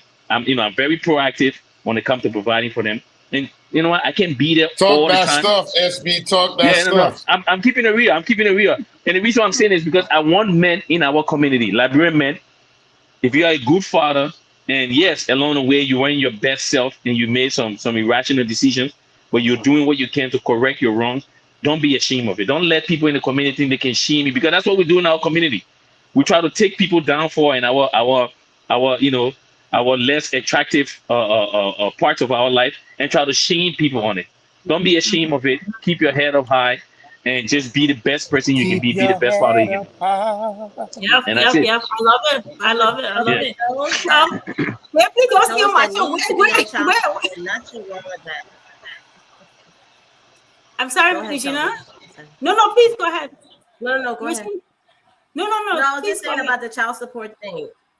It's good for SB that he's not on child support because he's able to do what he needs to do. But I think being on child support takes a lot of the burden away. And even if you're on like a legal child support right through the court system, you still there's times that you're going to give money anyway outside of that. But I'm a big component for a legal documentation, so people can be accountable. Because now when you're mad at me, you decide, oh, you're not going to send something this month. No, we're not doing none of that. Yeah. Yeah, but sometimes the child support people use it as a weapon. But You know, I just want to say that's most. You know, Yeah. I know we it's get a it. good thing to have structure, but sometimes if I can work it out of the courts, it's just okay. Some people use that weapon. Like I can tell my story because when people hear child support, they only think about even the women. I mean, only men. I paid child support to my ex-husband for a long time, for a very long time, and it was used as a weapon. That's all it is, which is a weapon. That's all, Oh nothing more wow. than that. Because even beyond the child support, I was still when I was in school. I was still sending support to my children, winter season, this season, other winter, whatever. I was still Yeah. constant. It wasn't for a few years because it was just one of those things I said, I want to go to full-time nursing school. Can you hold the children for a few years? And that was the opportunity for him to weaponize me, But this is not a show for that. But some people Yeah. use that as a weapon, both men and women, they use it. I know this. I think this was in one of our questions. Like people, most of the Liberian men. I won't say all Liberian men, but most of the Liberian men, when they get on child support, then they think that I'm not supposed to be part of the child life again. Because Yeah. they're paying the Yeah. money, and so they just leave it with the mother, and that's so sad. Because even if you're on child support, your children or your child still need you. You can still be a father in a child life, or most of Yeah. them you hear them saying, oh, I've been in child support, she took me for child support, or she did this. I don't care when the child get older, the child will see me. I think they're why they're making the mistake and they're losing a lot. So You're absolutely right, and I can tell you right now, I can tell you right now exactly where all my kids are and what they're doing right now, even though I'm at work. Good. Yeah. That's very good. we gotta move on. Good I don't topic, want to. but I don't want. Go ahead. I don't want to abuse your time, and we're the show is so juicy that we're hitting almost 3 hour mark. So I want to draw down the curtains. I know. So um I want to put out this question, but I wanted you to put it in your closing. So what advice do we give to new existing or expecting fathers, and then make that part of your closing? Can I go first so I can get out of here because I gotta go, if you don't Mm-hmm. mind? Yeah. yeah. Um. Sorry. What was the first part of the question? What advice would you give to a new existing or expecting dad, or message to even women? Lesbian, I know you are very big of these younger women cussing each other on Facebook, abusing each other. What advice you give? But then, I saw the last post that you did and said, y'all here cussing each other, then y'all wonder how we treat you the way we treat you. They're That's true. paraphrasing Hey, you. that's So true. please I mean, incorporate all of that because of time I couldn't bring that up, but I really want you to speak to all of that in your wrap up. the reason why I will start with the post. The reason why I made that post is because In fact, I us think I got Liberian, the post. yeah, Okay. us Liberian men, for the most part, we get it. The end of the stick when it comes to how our Liberian women are treated. A lot of time you go on these podcasts or on these shows, you see comments, oh, Liberian men are this, Liberian men are that. They will castigate us to the grave, which is fine because sometimes we're not our best self. But then you wake up early in the morning and the first thing you see, they're calling each other out their private parts on social media. So it's acceptable then, but when a guy or Liberian guy step out of line, then let's crucify them because they're the worst human beings on the planet. And I was just trying to make that contrast on what the expectations are as far as how some of our women carry themselves in the community. But as far as giving advice to up and coming new fathers, I'll say this to them. There's no formula as to the type of father you're going to be. Everyone's situation is different. The most important thing is just be proactive, and that's my key. My key as a father is to be proactive, right? Even when you're not at your very best, try to be proactive. Try to always be there for your kid. Anticipate what is needed. Show up even when you're tired and you want to get that sleep. Try to be there, because like our big sister said, it's not so much about the financial support, but just being your presence, asking them how they're feeling, how they're doing. For my girls, I call them and I talk to them all the time, and I ask them, how they're doing. Is there anything you want to talk to daddy about? I'm always here. You can talk to me and stuff like that. Um, as far as the financial part of it, you got to do what you have to do. We live in a very expensive world now. Everything is expensive, so there's no time to make excuses. For me, one income of mine can take care of me, and I'm happy. But I work two jobs, and the reason why I work two jobs is because I brought kids into this world that needs to be taken care of financially. So I have to be able to provide for them financially. They need after school activity. They got to be in dance. They got to be in gymnastic. They got to be in swimming. They need sneakers. They need clothes. They need pampers. You know what I mean? So I have to take care of that. Do my part as well. So you have to be determined. You have to be courageous, even when things are not going your way. Say a prayer to God, ask for strength, get up the next day, and try to be better than you were the day before. Other than that, you know, live life, enjoy, keep a smile on your face. Don't mind Eugenia and Sanoya Queen. They're on my case 24/7, all day long. You know what I mean? But I don't pay attention to them. I just go about handling my business. I want to say thanks for having me on the show. To all my brothers, Desmond, Dode, Benjamin, Leo. I love you guys. You guys are, believe it or not, you guys inspire me in different ways all of the time. And I appreciate you guys for everything you do. Dode, before I leave, you came on earlier. You said you were single. I just want to make sure, because I'm making documentation. You got making I'm- connections. No, hey, I said Hey. I'm single. I didn't have it. I'm in a hey, private hey, chat. I'm saying, I'm not accused. Tell me, just so I can go quick. I'm not accusing him of anything, but that's my brother. We talk a lot. Ain't you say you single? Yeah, Just I know am that single. I made documentation. Yes, I sir. re- I am I re- single. I put in the private chat. I am single. but to my big sis here, I didn't get your name. Sorry, what was your name again? Whenever. Okay, it's nice meeting you. I hope to Never. interact with you more. I have to go, guys. I'm at work, and thanks for having me on the show. And I'll be back. Okay. Okay. Thank you. All right. Take care, and thanks to everybody for watching. Thank you. Bye, Stop. SB. Who's that? Stop. Anybody can go next. Let me go. That's why you want to go with a time difference. Yeah, No, yeah. that's go. Let I me, think the let time me, different. That's not yeah, go because I still. yeah. I'm a bit tired. I need to sleep for work. Just take Yeah. a nap before I go to work. First thing, I want to thank you for having the show. I want to thank everybody for coming on. Mad respect to SB, Ben, Dode, Maneva, Eugenia, and Telvi. All you guys are very, very supportive. The first advice I would give a young person, young man is coming up, don't do what I did. That shit was stupid. Don't do it. Don't I hold copy your the foot. code.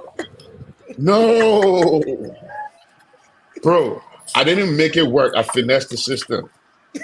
Not everybody will be there. Not everybody will make it like me. Don't do it. I hold your foot.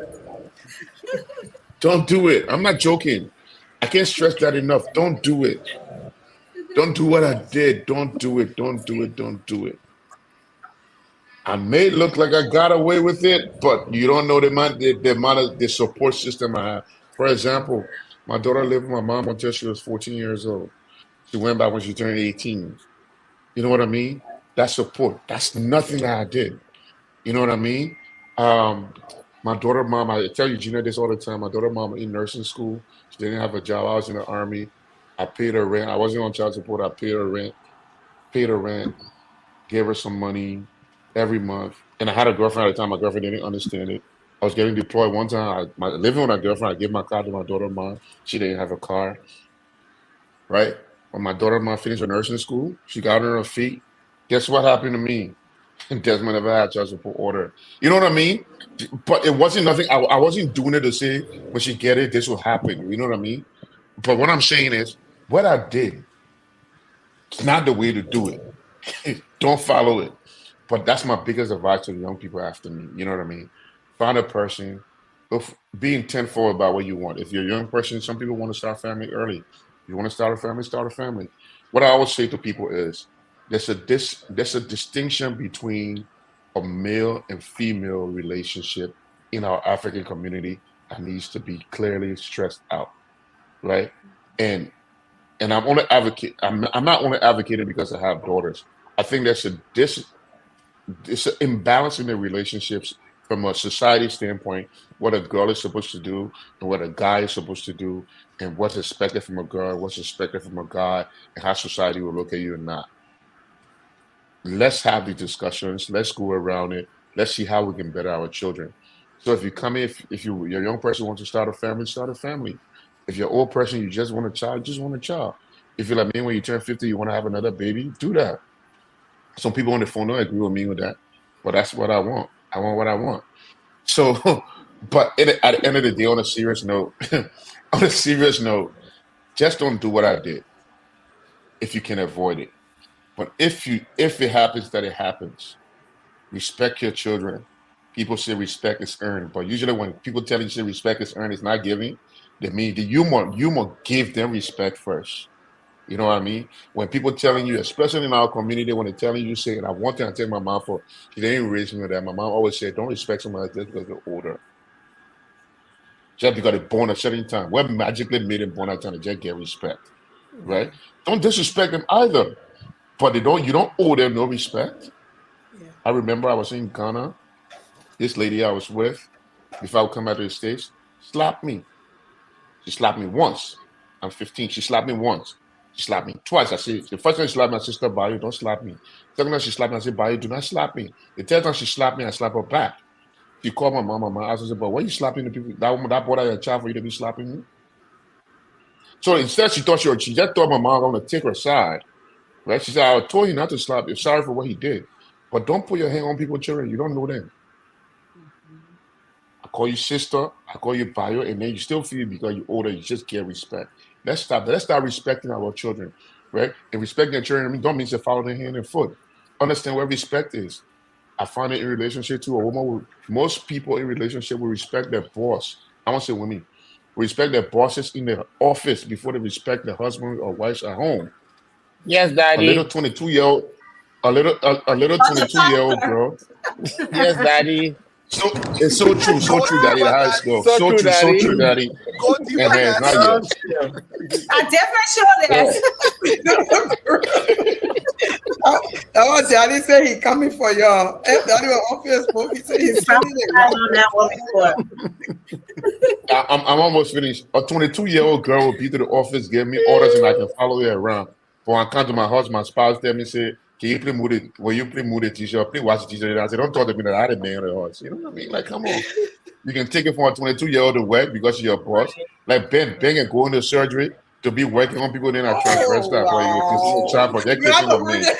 I'm just saying, we just talking, you know, I just Let me so true. So, Daddy, let me say about Daddy. Thank you. Let me say about look. Wait, Proverbs Ben, you don't 22. want Leo to go to still Yeah, let driving. Leo go. Leo Let tell Leo me. go. Yeah, Leo go ahead. Leah is driving. Let Leah go. Leah's driving. Leah's driving. I get Go that ahead, answer. Daddy. Go ahead, Daddy.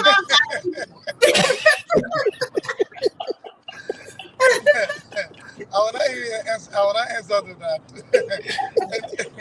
Yes, Anyway, Daddy. No answer. I just have, I think an important advice I would give to anyone is that do your best as a father, new father, or whatever, to have your partner convicted that you care about the kids. Because I think sometimes we often forget how much nurturing women have to do with the children from the point of conception up to the point where these children are born. And I think most of the time it becomes their foremost priority, not just because they don't have the help from their partner, but just because of the nature of how things are. women carry a lot of the weight. And I think helping your partner to know or to see and experience that you care about the children goes a long way for their mental health as well. But it also strengthens them to be able to support in the times where you as a man sometimes may not be able or in the position to do what you have to actually do because they are convinced they know how much you care about the kids, that if you're able to do it, whether it's emotional, whether it's physical, whether it's financial, it doesn't matter. But many times as fathers, we don't tend to do that. So even when we are going through our struggles or whatever that is, there's really no way for the women sometimes to know that it is genuinely because we're going through our struggles. It starts to seem to be our normal attitude of not caring. So as a new father, I would say when I look back on it, if there's anything I would do and do better, would be to really work hard to make sure your partner sees that you will do whatever it takes to ensure that you can support, that you can work collaboratively to try and get the kids to where they need to be. It's a strengthening mechanism for both of you. You both try to strengthen each other because raising children is not easy. Even when you have the best of children in every way, raising children is not easy and will humble you in many different ways. It will rock your mental health in many different ways. And if you cannot convince each other with your partner that you both really care, or your partner is not convinced that as a father, you really care about how having children would change the lives of everybody, it can really get difficult. Thank you, Leo. Thank you, Leo. Then you All can right. go now. Thank you, Leo. Yeah. Contribution. I think Decimal stole my first thing I wrote on my paper to say, never follow the way how I did it. The way I did it was so crazy. I was friend with my friend who I sang in the same group. Those days I used to really sing. And a short story, she said, I've never gotten pregnant before since I was, all my friends have gotten pregnant. I said, oh, I got medicine. I can make women pregnant. That joke, that Oh man, stupid joke, that joke is what got my that's a son today. reality. Yeah, just from that joke. So sometimes I can be like, okay, this is, it was You stupid. brought that small bag. Whether she actually believed what I was saying, but that it used to work. Those just those pregnancy for girls was something that was not too scary. Like all her friends have experienced some form of abortion before, and never had she had it before. So it was like there's something wrong with me. Why everybody around me is doing this thing? Nothing. So young woman being crazy, young guy too, want to try the experiment. I'm like, Ben, yeah, I can make Ben, this can happen. I ask you, you talking about the 70s, the 80s, or what time you talking about? Just, I want, Uh, I was born in the 70s. okay. I'm born in So you talking about the but ending, my the son, 80s and 90s, okay. yes, it was, yeah, no, it was, uh, yeah, 90s, yeah. But she was young. I was far older than her, so, but there was the experiment now, that's how my son is. So don't do what I did. But again, Proverbs 22 says, train up a child in a way that you want him to be when he or she grows up, so he can be the way how you want him to be. A dog cannot born monkey. A cat can't born dog. If you live in my house, I'm raising you. If you're a dog, you will remain a dog. If you're a cat, you will remain a cat. Anytime you make mistake, you change even small to cat dog, you are outside of mine. You not even get dog. You try it, I save my money. That's my money. I'm not yet to negotiate with you. Nothing. Nothing. It ain't been for fun. Thank all of you for showing up today, and all of you have your views. These are my views.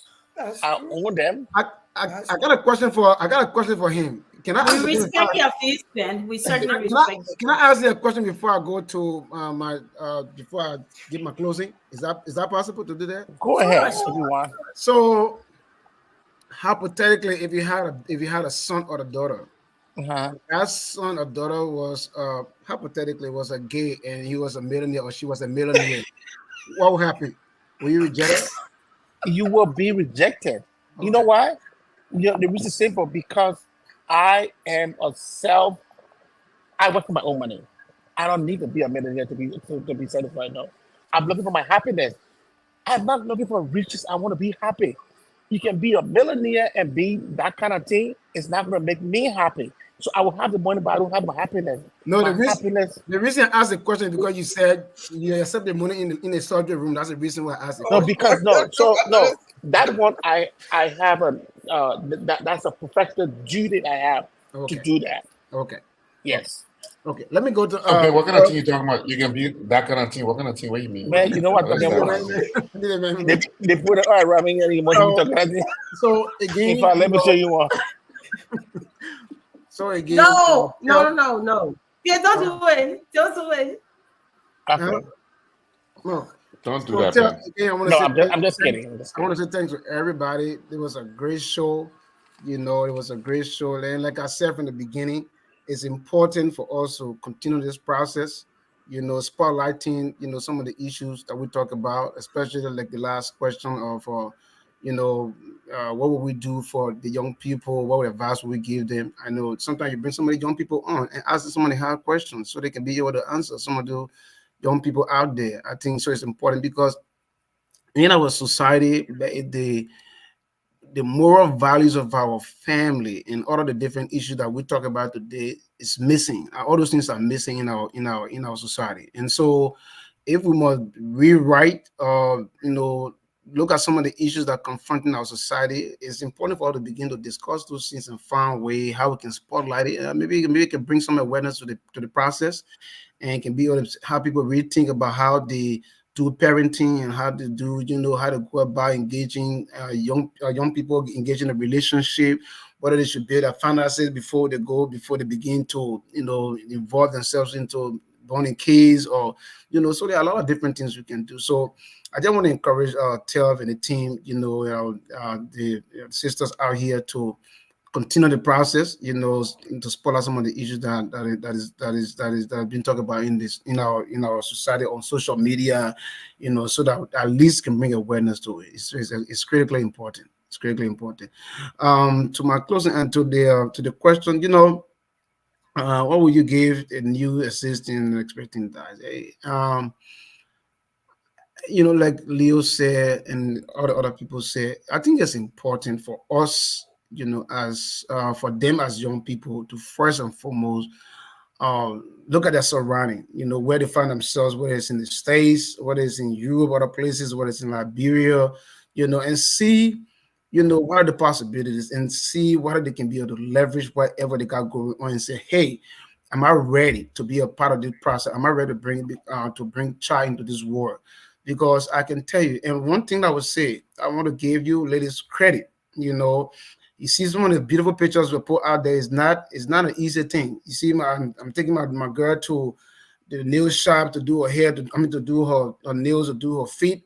It's not an easy thing. And sometimes we sit as guys and say, oh, the women to do these things, so it's kind of easy. No, it's not easy because I'm in laying my bed, I'm tired. When they lay up with me and say, hey, Dad, can we go to the market? I go get something quick. I saw something, and when she check on her iPad, she see those things.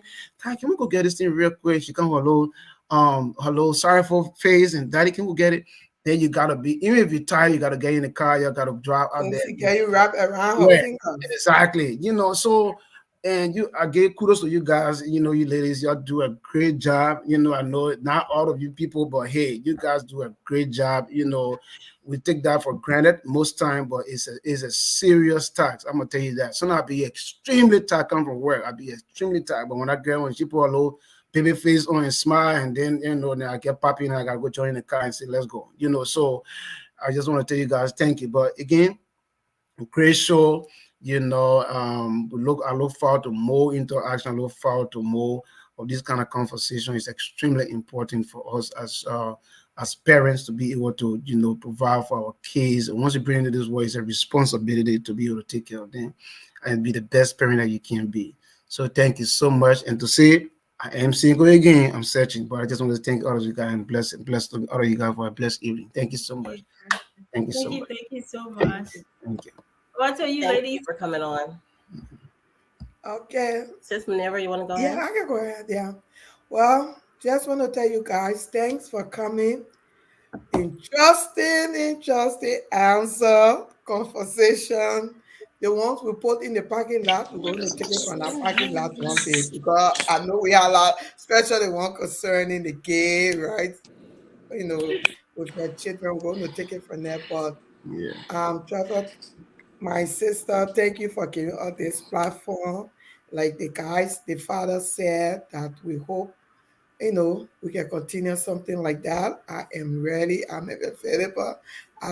It's not so much about politics. Sometimes it's good to come on the other side to talk. So, like I say, I am ready. And let's just all remember that every day is a Father Day, not one day. Every day we celebrate fathers, we celebrate mother because every time you're doing something for your children and you're doing it as a father or as a mother. I would tell myself I did both father and mother in that position and stay in that position with my two kids. So I just, want to thank you guys very much. I really enjoyed the conversation. And I hope I can get friends with some of you guys that I just met here on Facebook to read your posting at SB, like you, Abraham. I'm friendly with Leo, so I don't need to worry with that. I follow him all the time. So that we don't agree with things, but he's still my brother. And so, yeah, just want to say thanks. What's the full name again? We Let's tell never them record. friends. All of them French, they can tell French there. Okay. Tell All them. right. Okay. Yeah, I will tell so, you all of their names. okay. I mean, some of us with the silent readers on Facebook. Not plenty are talking about, but I read and like and then pass by You don't want to be friendly sometimes. with Beno. Yeah. So, but I'm that's warning it. you. You be It was friendly with me on engagement. Facebook. All right. So thank you guys very much. And let's remember every day is a Father's Day. And please, the people that were reading and the people that were watching, that's Ben opinion that his view that diversity, let us just move on with that. He's the Right. captain of the ship, and who knows? That's the best way he bringing his children up. That's Right. good, or his son. So Right. There's no just want to judgment say, there. You know, Right. if we yeah, all no think alike, judgment. then we got one more. We got too many persons in the room, so we Yeah, appreciate diversity. yeah, Certainly, that we appreciate diversity. diversity. Yeah, no Okay, thank judgment. you, Right. Mary. Okay, thank you, Eugenia. Thank you so much. Bye bye. The next show will be on dating. Did you not take us home? Then now they bring out to our closing. Hey, we want to do a Did you closing not and take us? Ben, you're not coming back. Did you not take us home? Ben, you're not coming back. Go have an after show after the show. No, Yes. I'm going out right now. I'm going out with my guests. So going out. Wait, you should not take Okay. us home. Have You fun cannot take then. us home. All right. Yeah, let's go. Okay, guys, I just was gonna say thank you to everybody for coming on. Thank you for watching. This was a great. Oh my gosh, I missed the first time we did this. I'm so happy I was available to be on today. Toby, thank you so much for this platform. These are meaningful conversations that we definitely need to keep having in our community. Just like I think SB said, they don't get to share their vulnerability and things that's going on with them as men a lot. So this was a very necessary conversation, and I look forward to it. And all Thank the you. men were so I learned a whole transparent. lot. Yes. Yes. Yeah, I learned a whole lot. I learned a whole lot. I learned A whole lot. And I mean, I've been learning a little bit from the posts and everything over the years, but I learned a whole lot today. And I'm really proud of them. Yeah, today I'm was really, really really- proud of them. It was very informative, very informative. You know, it's really personal to me, and I thank them so much for what they do every day in expressing, Can I say, just Chavi, valuable Yeah. things. Chavi, can I say Yes. Then something Eugenia quickly? finish her thoughts Yes. or do her Sorry, closing. finish, Chavi, finish. No, your no, Are you thought. let done? him go ahead. No, let him go. Let him go. Oh, all right, Leah, go Yeah, ahead. let him go Let ahead. him go. Yeah, no, sorry, Chavi, Go, I didn't mean to Leo. cut you off in the middle of your thought. Yeah, No, please. I was just going to say, I think Leo. there is something that we overlook a lot that I wanted to stress as parents, especially in our community. There is this issue with our children that now we're dragging our children into our shenanigans, especially as fathers, where the children will be in the community. There are opportunities and things for them, but because as we are having issues as adults in our community, we separate our children from the valuable experiences they should be having engaging each other. And I think it's led mostly by the fathers because the fathers have a lot of say in that. So I will hope as fathers, as we go through, despite what our differences are, let's not prevent our kids from having the collective experiences that they need to have, only because I disagree with Maneuver Grant. And maybe, let's say she's involved with Eula, and Eula is organizing You something have to for the go there. kids. I decide that I will prevent my children from going there because Maneuver Grant and myself do not agree, and she's organizing Yeah. something that benefit our children. So as fathers, I think doing it individually is great, but let's not neglect the collective part and the importance of that social engagement of our children and the development as well. True. Yeah. True. Absolutely. Yeah. Absolutely. Absolutely. Yeah. That's true. That's true. And get him to Thank that. you That's so so much. true. Continue. That's that is true, Daddy. So Are true, you done, Daddy. Eugenia, so we Yeah, can go end? ahead. You know, man, I'm good. I I'm know good. All I'm right. good. where you on the Y'all best have day? y'all have a blessed week. Thank you guys. Cynthia. Bye, Thank you. everybody. Thank you. Bye, guys. Bye bye, Daddy.